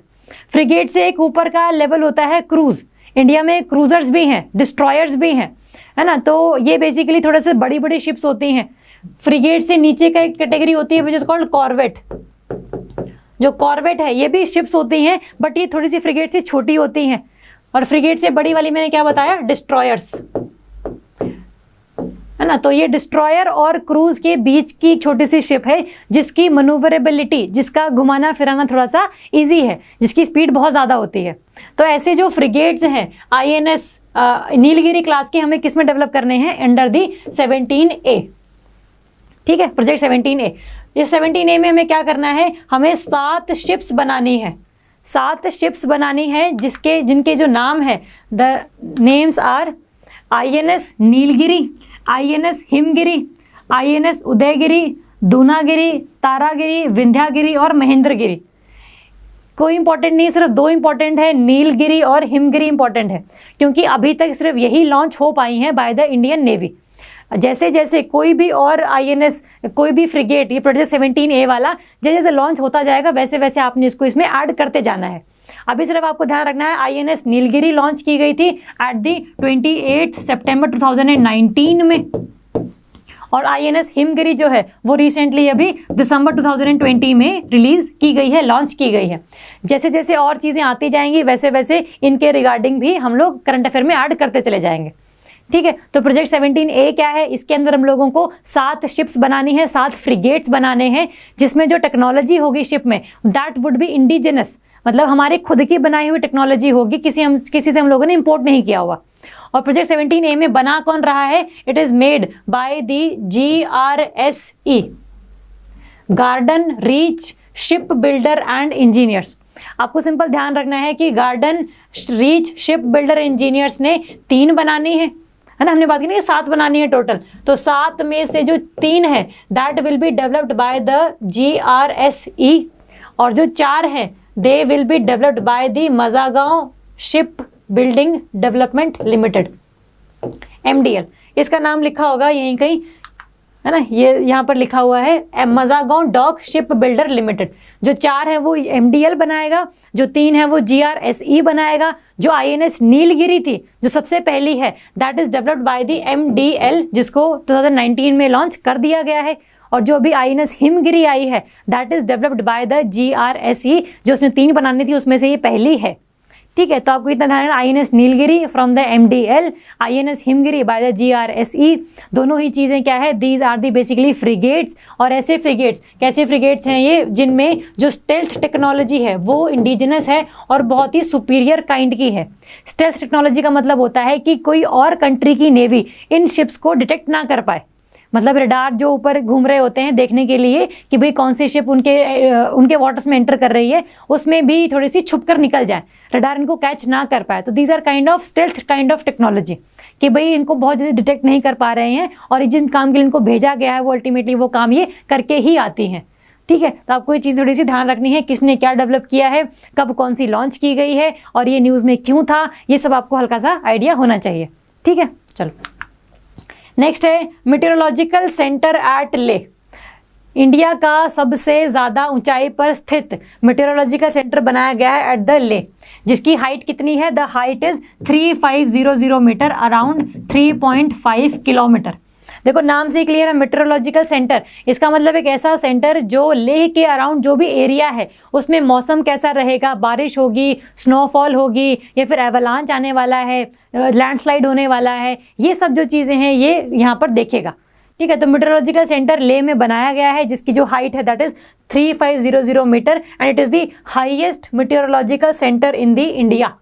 पूरे इंडिया का सबसे हाईएस्ट मीटेरोलॉजिकल सेंटर है, लेह में बनाया गया है। हाइट कितनी है, और जो इंपॉर्टेंट एरियाज़ हैं लद्दाख वाले एरिया में, नुब्रा वैली है, जास्कर रीजन है, आपका ये कारगिल रीजन है, द्रास रीजन है, ये सारा का सारे जो एरियाज है जिसमें वेदर कैसा रहेगा, कैसा कब बारिश होने वाली है, कब नहीं होने वाली है, क्या हवाओं का स्पीड रहेगी, कितना प्रेशर रहेगा, ये सारी जो चीज़ें हैं ये सेंटर से रिलीज़ किए जाएंगे, ताकि वहाँ के लोगों को टूरिज़्म प्रमोट करने के लिए कोई दिक्कत ना आए, और अल्टीमेटली उनकी जो लाइफ है वो वेदर के हिसाब से ही चल पाए। ठीक बात है, रहेगा या कहाँ पर ये सेंटर है, कितनी इसकी हाइट है, और KI काम करता है। ठीक है, चलो नेक्स्ट है आपका Gavi board. Minister Harshvardhan nominated to the Gavi board, कि ये गावी बोर्ड है क्या, बेसिकली क्या इसका काम है, और अल्टीमेटली जो ये काम करता है उससे इंडिया को क्या बेनिफिट पहुंच रहा है। ठीक बात है, अगर हम गावी बोर्ड की बात करें तो Gavi is the global alliance for vaccines and immunisation. पहले तो जो करंट अफेयर वही देख लेते हैं कि जो मिनिस्टर हर्षवर्धन है हमारे, डॉक्टर हर्षवर्धन, इनको गावी बोर्ड का मेंबर बनाया गया है। तो he has become the member of Gavi board, जिनका टेन्योर कितना रहेगा, 2021 से 2023 तक का रहेगा। इंपॉर्टेंट नहीं है टेन्योर कितना रहेगा, फर्क नहीं पड़ता, लेकिन पता होना चाहिए कि इंडिया का कौन सा जो मिनिस्टर है that has become the member of Gavi board. ठीक बात है, अगर हम गावी की बात करें, it is the global alliance for vaccines and immunisation. ये एक तरीके का ना पब्लिक और प्राइवेट पार्टनरशिप है। पब्लिक और प्राइवेट पार्टनरशिप का मतलब क्या है, इसकी जो कंट्री जो मेंबर हैं वो कंट्रीज भी हो सकती हैं, कोई एनजीओ भी हो सकता है, कोई कंपनी भी हो सकती है। और इस पूरी ऑर्गेनाइजेशन का जो काम है ये है कि पूरे वर्ल्ड में खास करके जो लो इनकम कंट्रीज है जहाँ पर ज़्यादा पैसे नहीं होते हैं वहाँ के बच्चों को, वहाँ की प्रेग्नेंट वुमेन्स को क्या करवाया जाए, इम्यूनाइज करवाया जाए, उनको वैक्सीन्स लगाई जाए। चाहे वो वैक्सीन निमोनिया के अगेंस्ट हो, चाहे वो वैक्सीन कोरोना के अगेंस्ट हो, चाहे वो वैक्सीन किसी और हेपेटाइटिस के अगेंस्ट हो या फिर कोई और डिजीज़ ही क्यों ना हो। तो जितनी भी वैक्सीन्स किसी भी कंट्री में लगती हैं वो उन कंट्रीज तक भी पहुंचे जो खुद पर खर्चा नहीं कर पाती हैं, जिनकी इनकम बहुत ज़्यादा कम है। तो ऐसी अफ्रीकन कंट्रीज़ में, ऐसी डेवलपिंग कंट्रीज़ में वैक्सीनेशन करवानी, इम्यूनेशन करवानी, ये किसका काम है? It is the work of the Gavi, जिसमें मेंबर कंट्रीज कौन है? कंट्रीज भी हैं और साथ में कुछ एनजीओज और कुछ आपकी कंपनीज भी पार्टिसिपेट इसमें करती हैं। अगर हम देखें इसमें कि it has so far helped vaccinating more than 822 million children in the poorest of the poor countries. मतलब 842 मिलियन लोग, बच्चों की अभी तक ये वैक्सीनेशन करवा चुके हैं जब से ये बने हैं। इसका मतलब वैक्सीनेशन अगर ज़्यादा होती है इसका मतलब क्या होता है, किसी भी डिजीज़ से मरने वालों की जो संख्या है वो कम हो जाती है। इसका मतलब आपने बच्चों को मरने से बचाया है। तो क्या ये न्यूज़ थी, डॉक्टर हर्षवर्धन को नॉमिनेट किया गया था, क्या गावी है ना, ये that works under the United Nations. United Nations के अंडर काम नहीं करता बट कोलैबोरेशन में काम करता है ये इससे। ठीक है, तो आपको ध्यान रखना है कि ये क्या काम करता है और अल्टीमेटली इसका काम क्या है, और स्पेसिफिकली ये डेटा बहुत इंपॉर्टेंट है। अगर आपने मेंस में या फिर कहीं पर भी डेटा कोट करना हो तो आप डेटा को बहुत अच्छे तरीके से यूज़ कर सकते हो कि भाई गावी का सबसे बड़ा काम है कि इसने इतने लोगों को, इतने चिल्ड्रन को वैक्सीनेशन प्रोवाइड करवाई है जिससे उनकी डिजीज़ से होने वाली डेथ को प्रिवेंट किया जा चुका है। ठीक बात है, चलो नेक्स्ट है mission Sagar 3 INS Kiltan arise at Cambodia. ये तो मिशन सागर 3 है, इससे पहले मिशन सागर 2 आया था, मिशन सागर 1 आया था। तो अल्टीमेटली मिशन सागर क्या है, 1, 2, 3 तो बाद में भी देख लेंगे। मिशन सागर क्या है? मिशन सागर इंडिया ने लॉन्च किया था एट दी 2015 में इंडिया ने बोला कि हम लोग मिशन सागर लॉन्च करने जा रहे हैं। सागर की फुल फॉर्म क्या है? Sagar is the security and growth for all in the region. Security and growth for all in the region, नाम से क्लियर है। कौन सा रीजन? इन द रीजन बोल रहे हैं ना, तो in the Indian ocean region. इस इंडियन ओशन रीजन में जितनी भी कंट्रीज हैं उनको सिक्योरिटी मिले, उनकी ग्रोथ हो, that is the objective of mission Sagar. 2015 में इसको लॉन्च किया गया था। ठीक है, तो अगर मिशन सागर 1 की अगर हम बात करें, मिशन सागर 1 लॉन्च किया गया था मई 2020 में, जिसके अकॉर्डिंग सभी कंट्री जितनी भी आपकी सेशल्स हैं इंडियन ओशन में, मॉरिशियस, मालदीव्स, मेडागास्कर, कोमोरोस, इन सभी को इन लोगों ने मेडिकल असिस्टेंस भेजी थी, क्योंकि कोरोना के टाइम पर बहुत ज़्यादा कंट्रीज़ ये ऐसी हैं जो अपने आप को ठीक कंडीशन में नहीं रख पा रही थी। तो इंडिया ने मिशन सागर के तहत, क्योंकि इंडिया ने बोला ना कि security and growth of all, इसका मतलब इनको सिक्योरिटी भी, सिक्योरिटी सिर्फ किसी और कंट्री से नहीं, security of food security, of the vaccine security, of the health security, ये सब भी सिक्योरिटी का ही पार्ट मानी जाती है मिशन सागर के अंडर। तो बेसिकली इसमें जो है फूड सिक्योरिटी को इंश्योर करने के लिए इंडिया ने पूरे इन कंट्रीज़ में मेडिकल असिस्टेंस भेजी गई थी बाय दी इन दी मई 2020। तो ये आपको ध्यान रखना है मिशन सागर 1 के रिगार्डिंग। अगर हम मिशन सागर 2 की बात करें तो इसमें भी नवंबर 2020 में इसको लॉन्च किया गया था, जिसमें INS ऐरावत, बेसिकली इंडिया की एक शिप है INS ऐरावत, इसको ले जाया गया था food aid to the Djibouti, Sudan, South Sudan, Eritrea countries. जो भी आपका ये अफ्रीका है ना, अगर हम अफ्रीका इस तरीके से माने तो अफ्रीका का ये जो रीजन है, आप कह सकते हो नॉर्थ ईस्टर्न में आपको दिख जाएगा ये Djibouti, south Sudan, Sudan and Eritrea वाला एरिया। तो इस एरिया में भी फूड सप्लाईज को पहुंचाने के लिए इंडिया ने मिशन सागर 2 लॉन्च किया था, जिसके तहत सभी की सभी जो फूड ग्रेन्स हैं, जो अलग अलग तरीके की क्रॉप्स हैं, इन सबको इंडिया से उन नेशंस में एक्सपोर्ट करवाया गया था।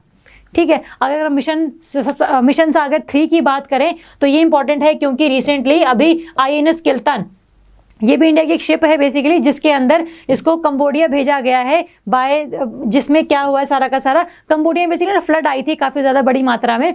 तो इस फ्लड के आने की वजह से लोगों की थोड़ी सी लाइफ डिस्टर्ब हो गई थी, तो वहाँ पर खाने के लिए चीज़ें कम पड़ गई थी और लोगों को मतलब घर बनाने के लिए पैसे कम पड़ गए थे। तो ये सब जो चीज़ें हैं जिनको बोलते हैं HADR, humanitarian assistant and disaster relief, HADR humanitarian assistance and disaster relief के तहत इंडिया ने कंबोडिया में कई सारी चीज़ें भेजी, जिससे कि दोबारा से कंबोडिया को अपने पैरों पर खड़ा करने के लिए इंडिया ने कुछ हेल्प प्रोवाइड करने की कोशिश करी।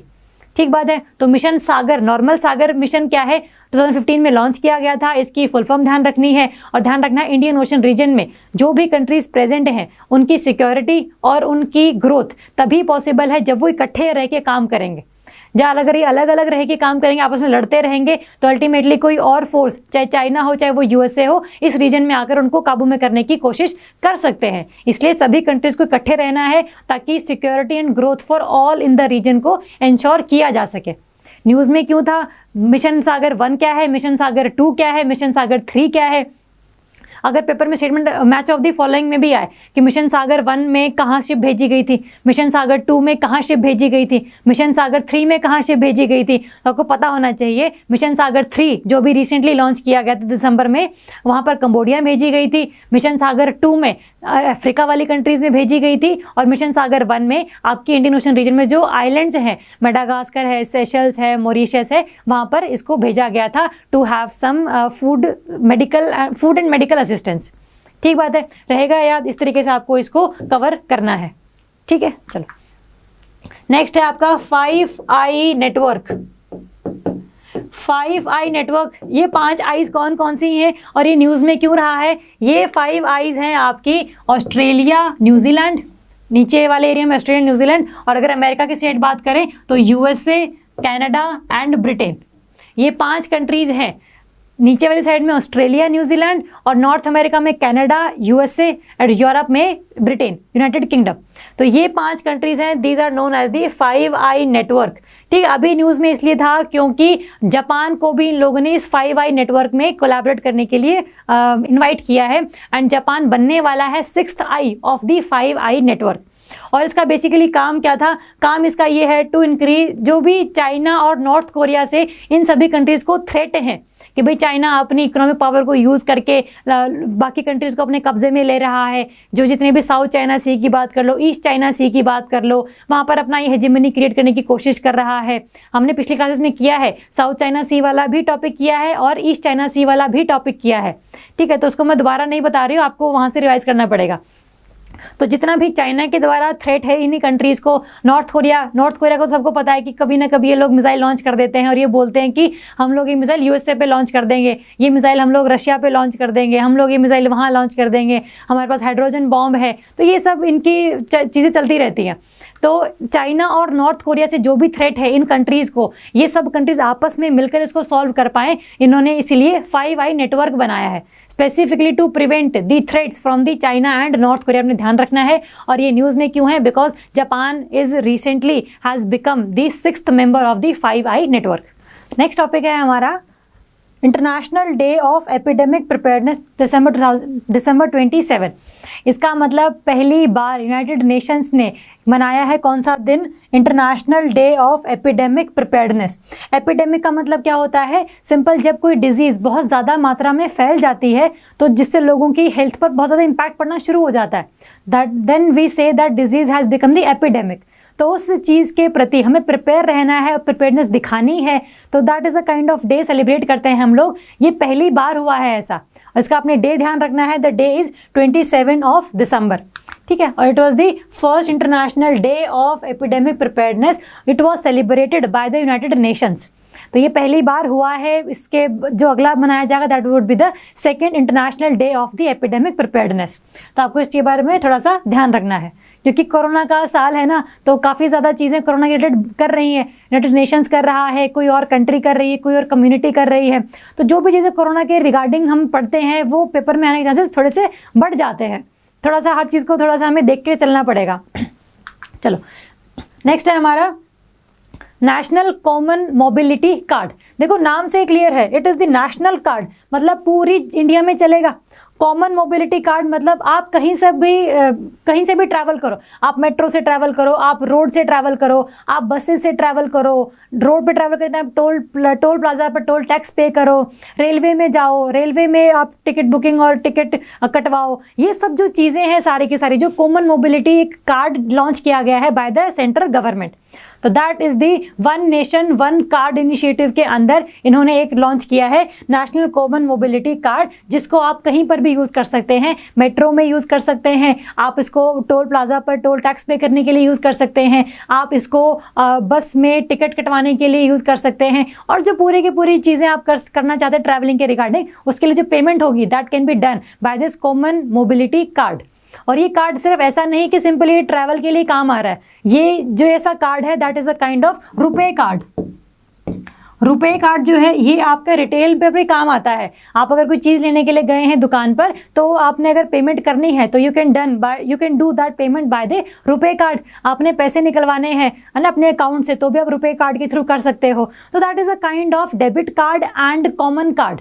तो ये एक पूरा पर्पस है एक कॉमन मोबिलिटी कार्ड लेकर आने का, जिसमें देयर कैन बी डिफरेंट, आप मेट्रो में यूज़ करोगे, आप बसेस में यूज़ करोगे, पार्किंग फीस करने के लिए यूज़ करोगे, एटीएम से पैसे निकालने के लिए यूज़ करोगे, टोल प्लाजाज पर यूज़ करोगे एंड रिटेल शॉप्स पर यूज़ करोगे।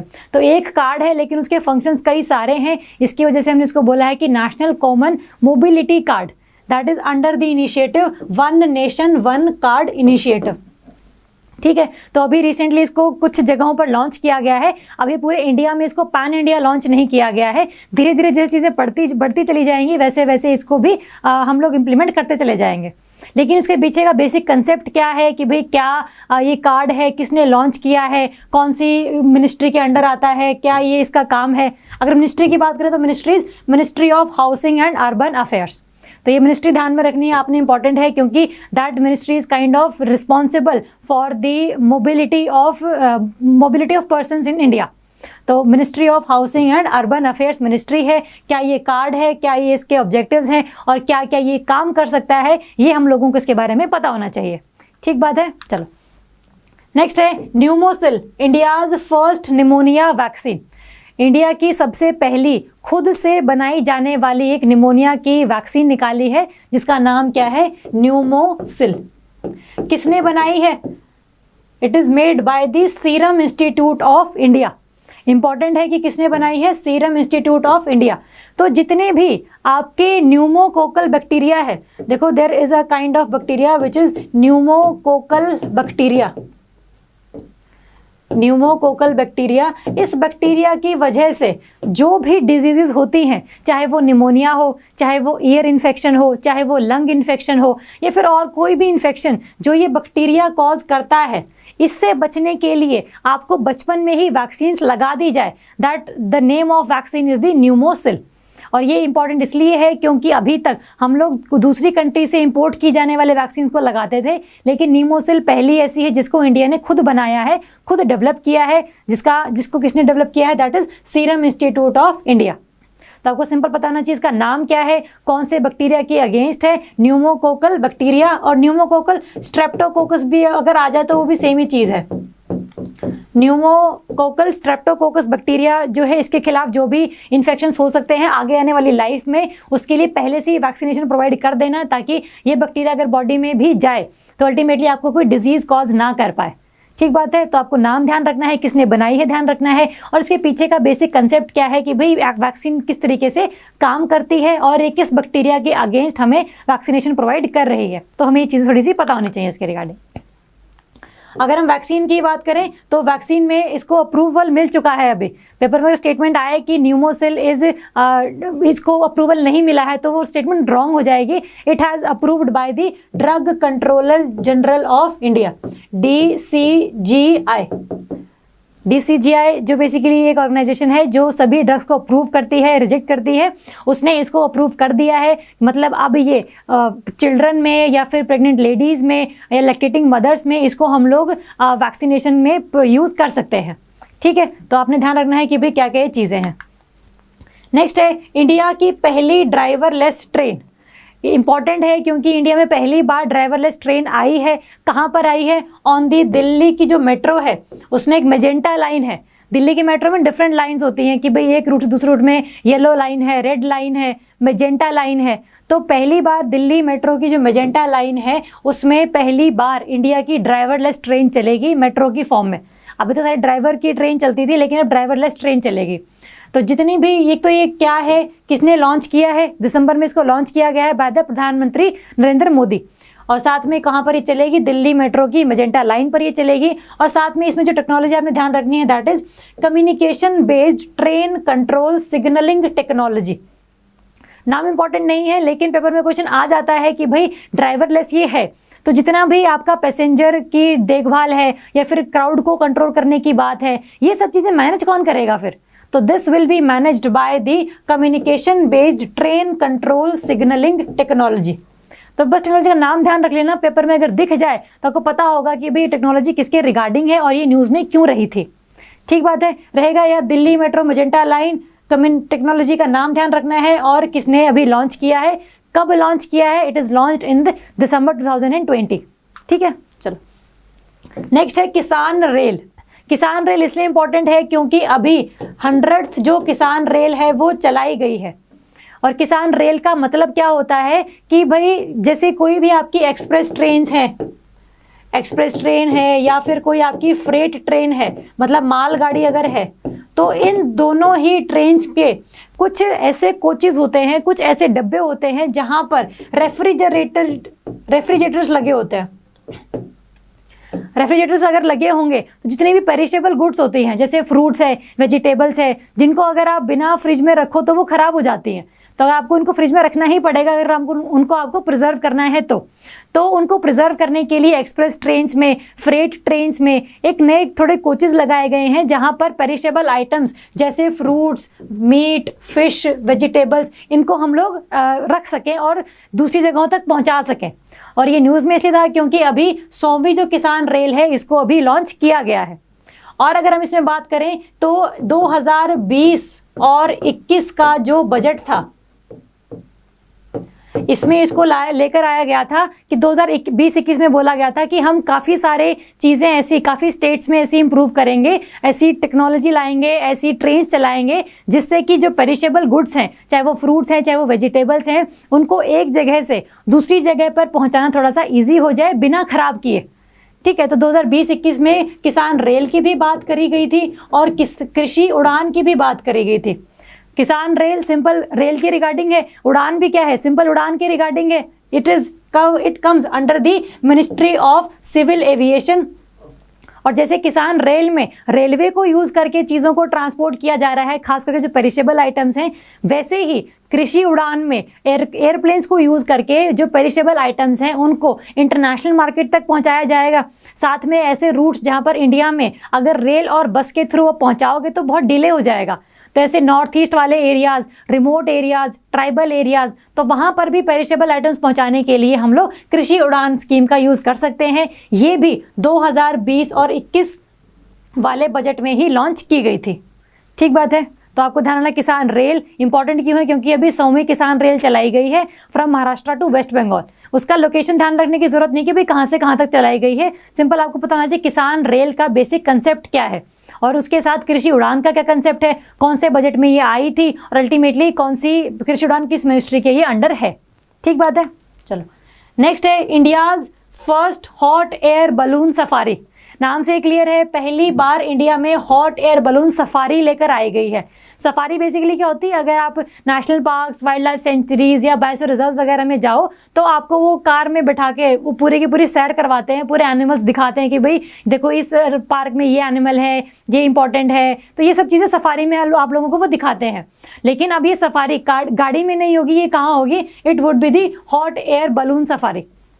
तो आपको ध्यान रखना है कि पहली बार इंडिया में हॉट एयर बलून सफारी कहाँ पर लेकर आई गई है। It is launched in the Bandhavgarh tiger reserve of India in MP. Madhya Pradesh में बांधवगढ़ टाइगर रिजर्व है, उस एरिया में पहली बार इंडिया ने हॉट एयर बलून जो सफारी है उसको लॉन्च करवाया है। मध्य प्रदेश सरकार ने इसको लॉन्च करवाया है और साथ में इसकी जो आगे की रीचेज है, ये अलग अलग टाइगर रिजर्व्स, अलग अलग नेशनल पार्क्स पर भी हम इसको इम्प्लीमेंट करने की बात कर रहे हैं। लेकिन आपको ये ध्यान रखना है कि इंडिया में पहली बार जो हॉट एयर बलून सफारी है that would be done in the Bandhavgarh national park, Bandhavgarh tiger reserve of the MP state. ठीक बात है, रहेगा यार। अभी नॉर्मली सफारी गाड़ी वगैरह में भी होती है, लेकिन जो हॉट एयर बलून वाली है वो आपको राइड वगैरह मिल जाती है कि भाई आपने देखना है कि भाई कैसा लगता है वहाँ पर जाकर हॉट एयर बलून में बैठ के, तो फिर आप जा सकते हैं। लेकिन पहली बार सफारी लॉन्च की गई है। सफारी का मतलब ही होता है कि आपको किसी नेशनल पार्क में लेकर जाया जाए जहाँ पर आपको कई सारे एनिमल्स दिखाए जाए। That is the meaning of safari. ठीक है, तो वहाँ पर पहली बार सफारी जो है ये बांधवगढ़ वाले एरिया में इम्प्लीमेंट की गई है। तो इस फैक्ट को ध्यान रखना है, इंपॉर्टेंट है, कई सारे स्टेट्स में ये पूछा जा सकता है। नेक्स्ट है गुड गवर्नेंस डे।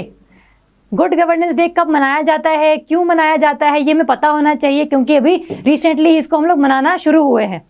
ये मनाया जाता है 25 दिसंबर को to commemorate the birth anniversary of Atal Bihari Vajpayee ji. ठीक है, तो आपने ध्यान रखना, birth anniversary of Atal Bihari Vajpayee ji. हमने पहली बार गुड गवर्नेंस डे कब मनाया था? 2014 में। 2014 से हम लोग गुड गवर्नेंस डे मनाते आ रहे हैं कि भाई इन्होंने क्या बहुत ज़्यादा काम किया है गवर्नेंस को सुधारने के लिए। अर्बन गवर्नेंस की बात हो, चाहे नेशनल गवर्नेंस की बात हो, चाहे नेशनल ई गवर्नेंस की बात हो, इलेक्ट्रॉनिक्स लेकर आया है गवर्नेंस में अटल बिहारी वाजपेयी जी ने। तो इसीलिए इनके नाम पर गुड गवर्नेंस डे मनाया जाता है, ध्यान रखना है। और हमने क्या क्या काम किया है इनकी लेगेसी में, इनको याद रखने के लिए हम लोगों ने इनको भारत रत्न प्रोवाइड किया था इन 2015 में, जो कि भारत रत्न इंडिया का सबसे हाईएस्ट सिविलियन अवार्ड है। इसको हम लोगों ने अटल बिहारी वाजपेयी जी को प्रदान किया था। साथ में हमने क्या किया है, वर्ल्ड की लॉन्गेस्ट टनल, अभी रिसेंटली इसका इनॉग्रेशन हुआ है रोहतांग वाले एरिया में, जिसको हम बोलते हैं अटल टनल। अटल टनल रोहतांग वाले एरिया में है, जिसकी लेंथ कितनी है? Around 9.02 kilometre.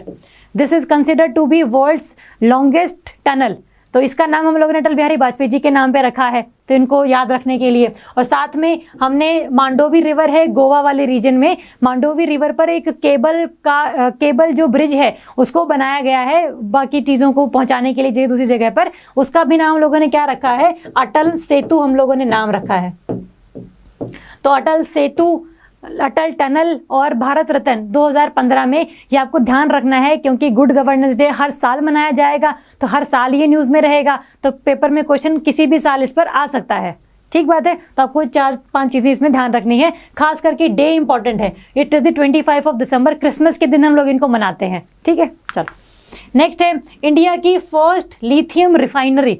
अगर हम लिथियम की बात करें, और लिथियम क्या है basically? Lithium is a kind of metal, और ये बहुत एक रेयर एलिमेंट है जो इंडिया में तो नहीं पाया जाता। Lithium is not found in India. India को जो लिथियम अगर बनाना है तो उसके लिए पहले जो लिथियम ओर लेकर आना पड़ेगा, है ना। अगर रिफाइनरी की अगर हम बात करें, रिफाइनरी का मतलब क्या होता है? रिफाइनरी में लिथियम का जो ओर है, जिस रॉक से लिथियम निकलता है, उससे हमें लिथियम बनाना है। लिथियम ओर से लिथियम बनाने के लिए हमें रिफाइनरीज लगानी पड़ती हैं, और इस रिफाइनरी में, ये रिफाइनरी कहाँ लगेगी? It will be on the Gujarat state. Gujarat में पहली बार इंडिया की लिथियम रिफाइनरी लगेगी, जिसमें जो लिथियम ओर है वो कहाँ से आएगा? It would come from the Australia. और फिर इंडिया में रिफाइनरी में जाकर लिथियम मेटल को हम लोग बनाएंगे। और ये लिथियम यूज़ कहाँ होता है? Mainly lithium is used in the formation of batteries, और ये बैटरीज आपके मोबाइल फ़ोन्स में यूज़ होती हैं, आपके इलेक्ट्रिक व्हीकल्स में यूज़ होती हैं, इलेक्ट्रॉनिक्स और जो इक्विपमेंट्स हैं, कंप्यूटर्स हैं, उनमें यूज़ होती हैं। तो हमें अगर लिथियम बैटरीज बनानी है तो हमें लिथियम इंडिया में बनाना पड़ेगा। उसके लिए हम लोगों ने लिथियम रिफाइनरी लगाई है पहली बार गुजरात वाले एरिया में। और लगाई क्यों है? बेसिकली क्योंकि अभी अगर हमें लिथियम बैटरीज तो चाहिए ही हैं, इलेक्ट्रिक व्हीकल्स भी हम लोगों को इम्प्रूव करने हैं, हमें इलेक्ट्रॉनिक्स में, मोबाइल चिप्स में, इन सब में बैटरीज लगती हैं। तो जब हमें इनकी रिक्वायरमेंट है ही, तो हम लोग अभी चाइना, जापान और ताइवान से इसको इम्पोर्ट करते हैं लिथियम बैटरीज को। तो हम बेसिकली चाइना, जापान और ताइवान पर डिपेंडेंट हैं for the lithium batteries, for the आपका इलेक्ट्रिक व्हीकल्स की ढंग से इम्प्रूवमेंट, है ना। तो ये इस डिपेंडेंस को कम करने के लिए इंडिया ने अपने ही देश में लिथियम जो रिफाइनरी है उसको बनाना शुरू कर दिया है। और जो लिथियम ओर होगा वो कहाँ से आएगा? ऑस्ट्रेलिया से आएगा, to reduce the dependence on China, Taiwan and Japan. ठीक बात है, रहेगा या कहाँ पर बनाया गया है और कहाँ पर इसकी सिचुएशन होगी? इट विल बी इन दी गुजरात। ठीक है, कहाँ पर ये यूज़ होता है ये हम सबको थोड़ा सा पता है। और अगर हम लिथियम को इम्पोर्ट करना बंद कर दें, लिथियम अगर हमारे पास नहीं होगा तो हमें इंपोर्ट ही करना पड़ेगा, बैटरीज भी इंपोर्ट ही करनी पड़ेंगी। लेकिन अगर हम लोगों ने वो इंपोर्ट बंद कर दिया, इंडिया में बनाना शुरू कर दिया, तो इंडिया में जो इंडिया की जो इनकम है, इंडिया का जो फॉरेक्स रिजर्व है, फॉरेन एक्सचेंज रिजर्व, जिसको हम लोग ऐसे ही दे देते हैं फॉर द लिथियम की इंपोर्ट, वो भी थोड़ा सा कम हो जाएगा। इसका मतलब इंडिया में इंपोर्टिंग ऑफ ऑल लिथियम जो है थोड़ी सी रुक जाएगी, तो इंडिया का जो फॉरेक्स रिजर्व है वो भी थोड़ा सा मेंटेन रहेगा, वो जल्दी ख़त्म नहीं होगा। ठीक है, तो आपको ये चीज़ ध्यान रखनी है, कहाँ बन रही है लिथियम, क्या होती है, कैसे रिफाइनरी काम करती है, कहाँ ये यूज़ होता है और इसका क्या सिग्निफिकेंस है, ये हमें पता होना चाहिए। ठीक है, चलो नेक्स्ट है what is DG box. DG box important है क्योंकि रिसेंटली अभी इसको नीति आयोग के जो सीईओ हैं अमिताभ कांत, उन्होंने रिलीज़ किया है, उन्होंने लॉन्च किया है। डीजी बॉक्स क्या है, किसको ये रिप्लेस करेगा, ये हम लोगों को पता होना चाहिए। डीजी बॉक्स देखो नाम से क्लियर है, it is a kind of cloud storage and it is a kind of cloud storage. अभी क्या होता है, जैसे गूगल ड्राइव है, आपको गूगल अपने ड्राइव में काफ़ी सारी चीज़ें स्टोर करने के लिए मौका देता है 15 GB तक का, चाहे वो आप फाइल अपलोड कर लो, चाहे आप जीमेल पर अपलोड कर लो, ये सब जो चीज़ें हैं 15 GB तक वो फ्री देता है गूगल। और ये जो क्लाउड स्टोरेज है बेसिकली, मतलब ये सारा जो डेटा है आपने जो स्टोर किया है वो किसके पास है, वो गूगल के पास है। और जहाँ पर गूगल का सर्वर होगा, मतलब जहाँ पर गूगल का और सारा डेटा ही स्टोर्ड होगा, आपका डेटा भी वहीं पर जाएगा। इसका मतलब आपका डेटा सिर्फ इंडिया में नहीं है, आपका डेटा गूगल जहाँ जहाँ जा रहा है वहाँ पर वो लेकर जा रहा है। और हमारी जो सबसे बड़ी अभी आप कह लो कि एप्रीहेंशन है, डर है, दैट इज़ दी डेटा की थेफ्ट, कि अगर डेटा थेफ्ट हो जाए, डेटा चोरी हो जाए, डेटा ब्रीच वायलेशंस हो जाए, या फिर इसके रिगार्डिंग हम क्या करते हैं, we promote the policy of data localisation. Data localisation का मतलब होता है आप अगर इंडिया में रहते हैं, इंडिया के सिटीजन हैं, तो आपका जो डेटा होगा that would remain in India only, तो that is the data localisation. और अभी हम लोग डेटा लोकलाइजेशन को प्रमोट करने की बहुत बातें कर रहे हैं ताकि हमारा डेटा किसी और कंट्री में ना जाए, ताकि वो चोरी ना हो सके। ठीक है, तो इसी चीज़ को आगे बढ़ाने के लिए नीति आयोग ने अभी डीजी बॉक्स जो है इसको लॉन्च किया है। ये किसको रिप्लेस करेगा, ये गूगल का जो स्टोरेज फॉर्म है उसको ये रिप्लेस करेगा। देखते हैं डीजी बॉक्स बेसिकली करेगा क्या।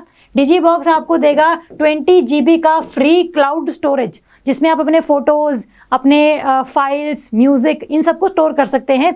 20 GB तक ये देगा और पूरे मंथ में, एक मंथ में ये 100 GB फ्री स्पेस देगा आपको। फ्री स्पेस है, अभी गूगल कितना देता है 15 GB, लेकिन ये कितना देगा, ये आपको देगा 100 GB free space per month. ठीक है, और ये सिर्फ अगर आपको लार्ज स्टोरेजेस करनी है, आपको और ज़्यादा 100 GB से भी ज़्यादा स्टोरेज करनी है, तो उसके लिए आपको 30 रुपीज़ पर मंथ देना होगा। तो हर महीने सिर्फ 30 रुपये देने हैं। अभी गूगल बहुत ज़्यादा चार्ज करता है, ये 130 रुपये लेता है 100 GB के लिए, तो ये थोड़ा सा इसको रिप्लेस कर सकता है। ठीक है, तो आपको ध्यान रखना है कि 20 GB का फ्री क्लाउड स्टोरेज और हर महीने जो है 100 GB का फ्री स्पेस आपको ये डीजी बॉक्स में मिलेगा, जहाँ पर आप अपने फ़ोटोज़, अपने म्यूज़िक, अपनी वीडियोज़, ये सारी की सारी चीज़ें स्टोर करके रख सकते हो। ठीक है, तो आपने ये चीज़ ध्यान रखनी है। साथ में एक और फीचर है इसमें, that is Insta share. Insta share का मतलब है कि जहाँ पर आपकी जो भी पिक्चर्स हैं जो बहुत ज़्यादा MB में है, वो आप मेल पर सेंड नहीं कर सकते, बिकॉज मेल में 20 MB से ज़्यादा की मेल जाती ही नहीं है। तो अगर आपको वो सेंड करनी है तो आप डीजी बॉक्स के थ्रू कर सकते हैं। डीजी बॉक्स के थ्रू आप जो अपनी हाई रेजोल्यूशन इमेजेस हैं वो जो है आप ट्रांसफ़र कर सकते हैं, आप वीडियोस को ट्रांसफ़र कर सकते हैं, आप लार्ज साइज डॉक्यूमेंट्स हैं, PDFs हैं, इनको भी आप ट्रांसफ़र कर सकते हैं towards the other DG box of other persons account. ठीक है, तो ये सारी चीज़ें हैं डीजी बॉक्स के regarding, because we want to increase the data localisation की पॉलिसी, जहां पर आपका जो डेटा है वो इंडिया में ही रहे, किसी और कंपनी के हाथ में ना जाए और कोई और कंपनी उसको किसी और कंट्री को ना बेच दे। तो ये सब चीज़ें इंश्योर करने के लिए हम लोगों ने डीजी बॉक्स लेकर आया है। पेपर में स्टेटमेंट आ जाए कि DG box is a kind of which tool, क्या है ये बेसिकली, तो आपने लिखना है it is a kind of cloud storage. Cloud storage का मतलब होता है जहाँ पर आपका जो डेटा है that is stored in the internet. ठीक है, तो आपको ये ध्यान रखना है कि क्या डीजी बॉक्स है, किसको ये रिप्लेस करेगा, and it is a kind of initiative which improves the efficiency of make in India campaign, क्योंकि इंडिया में ही बनाया गया है, इंडिया वाले ही यूज़ करेंगे, तो it is also an initiative in the line of आत्मनिर्भर भारत अभियान। ठीक बात है, रहेगा याद। चलो अगर हम डिजी बॉक्स अब की बात करें तो अभी ये सिर्फ एंड्रॉयड यूज़र्स के ही पास है, अभी जो आईफोन यूज़र्स हैं उनके पास ये नहीं इतनी सुविधा है, अभी एंड्रॉयड वालों के पास है। और साथ में ये इनएक्सपेंसिव भी बहुत है, ये बहुत कम चार्जेस पर आपको डेटा प्रोवाइड करता है, बहुत कम चार्जेस पर स्टोरेज प्रोवाइड करता है ये, ठीक है। तो इनएक्सपेंसिव है, काफ़ी अच्छा है। अगर हम गूगल की बात करें तो गूगल जो है 100 GB के लिए आपसे 130 रुपये पर मंथ लेता है। और अगर आपने 30 GB, अगर आपने 100 GB से भी ज़्यादा का स्टोरेज लेना है, अगर आप किसी कंपनी को चला रहे हो तो आपके पास डेटा काफ़ी सारा इकट्ठा हो जाता है। आपके एम्प्लॉयज़ का डेटा होता है, आपके अगर एजुकेशन इंस्टीट्यूट्स है तो बच्चों का डेटा होता है, उनका अलग से और चीज़ें, औरों का भी डेटा चीज़ें होती रहती है ना। तो उनको स्टोर करने के लिए अगर आपको और स्पेस खरीदना है तो आपको और पैसे पे करने पड़ेंगे, तो इस पैसे कम पे करने पड़े, इसीलिए नीति आयोग ने डिजी बॉक्स को इम्प्लीमेंट किया है, जहां पर ये बहुत कम रेट्स पर आपको डेटा अवेलेबल करवाएगा, ठीक है। चलो नेक्स्ट है लद्दाख की 100 कर लैंड बिकम द इंडिया की 42nd रामसर साइट। पेपर में क्वेश्चन आता है how many Ramsar sites in India, तो there are now 42 sites in India. और सबसे लेटेस्ट कौन सी है, इट इज लद्दाख की 100 कर, TSOKAR। लद्दाख में 100 कर के अलावा एक और रामसर साइट है, दैट इज सो मोरीरी, ये भी लद्दाख में ही है, तो it is also an Ramsar site. तो आपने ध्यान रखना है इंडिया में रामसर साइट कितनी है, टोटल 42 हैं। और अगर रामसर साइट की अगर हम बात करें तो रामसर साइट को हम और क्या बोल सकते हैं, Ramsar sites are also known as the wetland sites, wetland sites of international importance, wetland sites of international importance, मतलब ये वेटलैंड साइट्स भी हैं।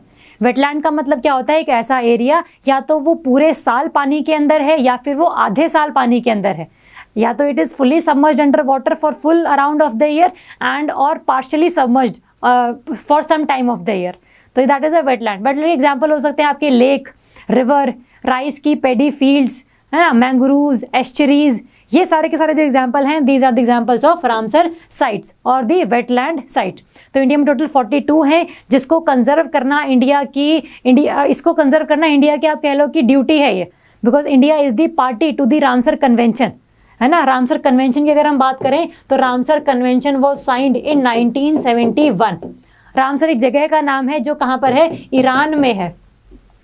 तो ईरान में रामसर जगह पर 1971 में कन्वेंशन साइन की गई थी, जिसमें सभी कंट्रीज़ ने, जिन्होंने भी साइन किए थे, उन्होंने ये बोला था कि हमारी कंट्री में जितनी भी वेटलैंड्स हैं हम उनकी कंजर्वेशन, उनकी प्रिजर्वेशन के लिए काफ़ी काम करेंगे, ताकि उनमें पोल्यूशन ना हो और साथ में लोगों की भी हेल्थ के साथ ना खिलवाड़ हो, ठीक है। तो उन लोगों ने सारी बातें बोली थी। और अगर हम बात करें इंडिया में तो नाउ इंडिया में 42 sites are the Ramsar sites. और लद्दाख की दूसरी है, लद्दाख में पहली कौन सी थी, सो मोरीरी थी, 2002 में इसको लेकर आया गया था एज अ रामसर साइट, और अभी सोकर 2020 में इसको लेकर आया गया है, ठीक है, रहेगा याद। तो लेटेस्ट इज दी लद्दाख की सोकर।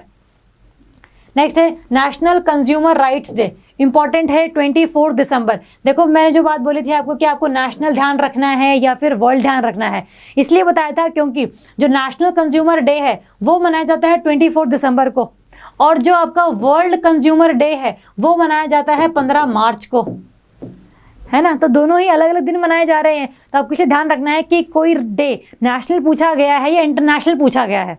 तो इंडिया में national consumer rights day important है क्योंकि दिसंबर में न्यूज़ में था, it was celebrated on the 24th of December. अगर हम इसकी थीम की बात करें तो थीम है new features of consumer protection act 2019।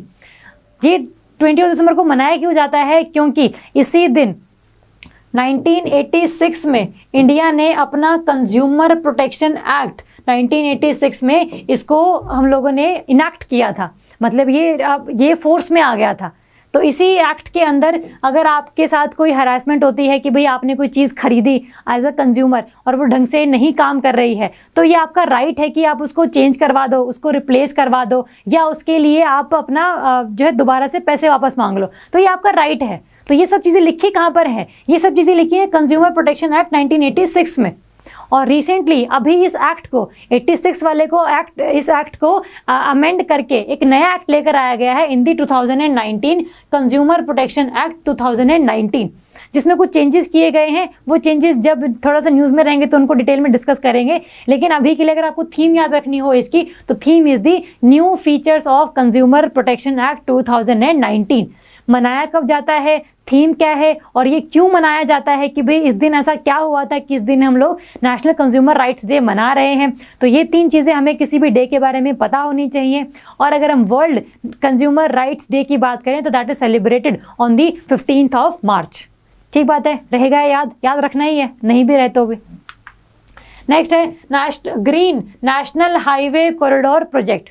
देखो नाम से क्लियर है, ग्रीन नेशनल हाईवे मतलब ऐसे नेशनल हाईवेज जिनके अराउंड, मतलब जो डिवाइडर्स होते हैं और साथ में जो सड़क की चीज़ें होती हैं, वहाँ पर अगर ये नेशनल हाईवे है तो यहाँ पर पेड़ लगाने हैं, डिवाइडर पर हमें यहाँ पर पेड़ लगाने हैं रोड्स के साइड में। तो this is a kind of project जो किसके अंडर आता है, green national highway corridor project.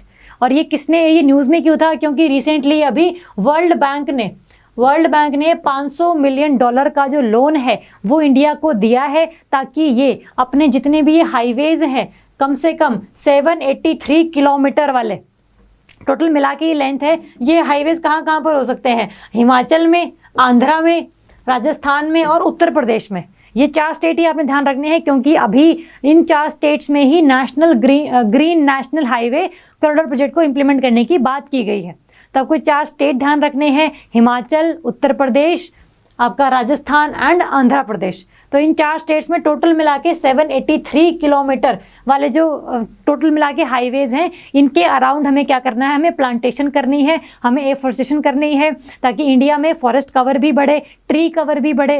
जितना ज़्यादा ट्री कवर बढ़ेगा, हमने बात की थी पेरिस क्लाइमेट वाले टॉपिक में कि उतना ज़्यादा ही वो कार्बन को एब्जॉर्ब करेंगे, CO2 को एब्जॉर्ब करेंगे और उतना ही ज़्यादा कम ग्लोबल वार्मिंग होगी। ठीक है, तो it is also in the continuance of the India के INDC की अचीवमेंट। ठीक बात है, तो आपने किलोमीटर ध्यान रखने हैं, 783 किलोमीटर। कौन सी ऑर्गेनाइजेशन इसको फंड दे रही है in the green national highway corridor project, that is world bank. Paper में ये भी क्वेश्चन आता है कि IMF पैसे दे रही है, एशियन डेवलपमेंट बैंक पैसे दे रही है, या वर्ल्ड बैंक पैसे दे रही है, या फिर RBI दे रही है ना। तो पता होना चाहिए World Bank is giving the fund to implement this green national highway project. ठीक है, चलो अगर हम इसकी बात करें ग्रीन नेशनल हाईवे प्रोजेक्ट की, तो इसके अंदर 3 कंपोनेंट्स आते हैं। और खास करके ये कौन सी पॉलिसी के अंडर है, this project green national highway corridor project is implemented under the green highway policy. Green highway policy निकाली गई थी मिनिस्ट्री ऑफ रोड के द्वारा कि भाई सारे इंडिया जितने भी नेशनल हाईवेज हैं, कम से कम हमें उनके अराउंड तो प्लांटेशन और ट्री तो लगाने ही लगाने हैं इन द फेजेस। तो फेजेस में ही एक ये फेज़ है जहाँ पर वर्ल्ड बैंक ने इन्हें पैसे दिए हैं कि भाई आप नेशनल हाईवेज़ के अराउंड प्लांटेशन करो, एफोरेस्टेशन करो। और अगर हम देखेंगे इसके 3 कंपोनेंट्स, ये 3 कंपोनेंट्स इंपॉर्टेंट है, क्योंकि पेपर में क्वेश्चन ऐसे ही आता है कि what are the 3 components of national green national highway corridor project. तो आपको ध्यान रखना, पहला है green highway corridor improvement and maintenance. मतलब एक बार अगर आपने वहाँ पर प्लांट लगा दिया, प्लांटेशन अगर आपने कर दी, तो उसकी मेंटेनेंस का जो जिम्मा है वो भी आपके ऊपर ही है। तो एक ये कंपोनेंट है इसका। सेकंड है institutional capacity enhancement. Institutional capacity का मतलब होता है मिनिस्ट्री ऑफ रोड कि ये एक इंस्टीट्यूशनल कैपेसिटी की भाई वो हाईवेज पर होने वाले जो पोल्यूशन है, क्योंकि ज़्यादा व्हीकल्स चलते हैं, ज़्यादा पोल्यूशन कॉज करते हैं वो, तो वो pollution can be absorbed by the trees. तो ये भी एक इंस्टीट्यूशनल कैपेसिटी इंक्रीज करती है ministry of road and highways की। तो इसकी इंस्टीट्यूशनल कैपेसिटी इन्हांसमेंट करनी है। साथ में रोड सेफ्टी, अगर आप green national highway corridor project की बात करो तो इसमें रोड सेफ्टी की भी बात करते हैं, क्योंकि अगर बीच में डिवाइडर वाला जो एरिया है, अगर वहाँ पर पेड़ ना लगे हो तो आगे आने वाली जो कारें होती हैं उनकी सीधी लाइट आंखों पर पड़ती है, तो अल्टीमेटली एक्सीडेंट होने के चांसेस ज़्यादा बढ़ जाते हैं। लेकिन अगर बीच में पेड़ पौधे लगे होंगे तो आगे आने वाली जो कार है उसकी भी लाइट्स हमें नहीं नज़र आएंगी और हम आराम से मतलब बेसिकली चलते रहेंगे, एक्सीडेंट्स की चांसेस थोड़े से कम हो जाते हैं। तो these are the 3 components, green highway corridor improvement and maintenance. Improve भी करना है उनको, मेंटेन भी करना है। और इंस्टीट्यूशनल कैपेसिटी एनहांसमेंट मतलब मिनिस्ट्री ऑफ रोड की अपने नेचुरल रिसोर्सेज को बचाए रखने के लिए, पोल्यूशन लेवल को कम करने के लिए हमें उसकी कैपेसिटी थोड़ी सी बढ़ानी है। और लास्ट में रोड सेफ्टी है, जहाँ पर हम लोग रोड सेफ्टी को प्रमोट करने के लिए इन प्लांटेशंस का हम लोग यूज़ कर सकते हैं। तो ये 3 कंपोनेंट्स आपको ध्यान होने चाहिए। पेपर में अगर क्वेश्चन आ जाए, स्टेटमेंट अगर आ जाए, तो आपको पता हो कि कौन सी है और कौन सी नहीं है।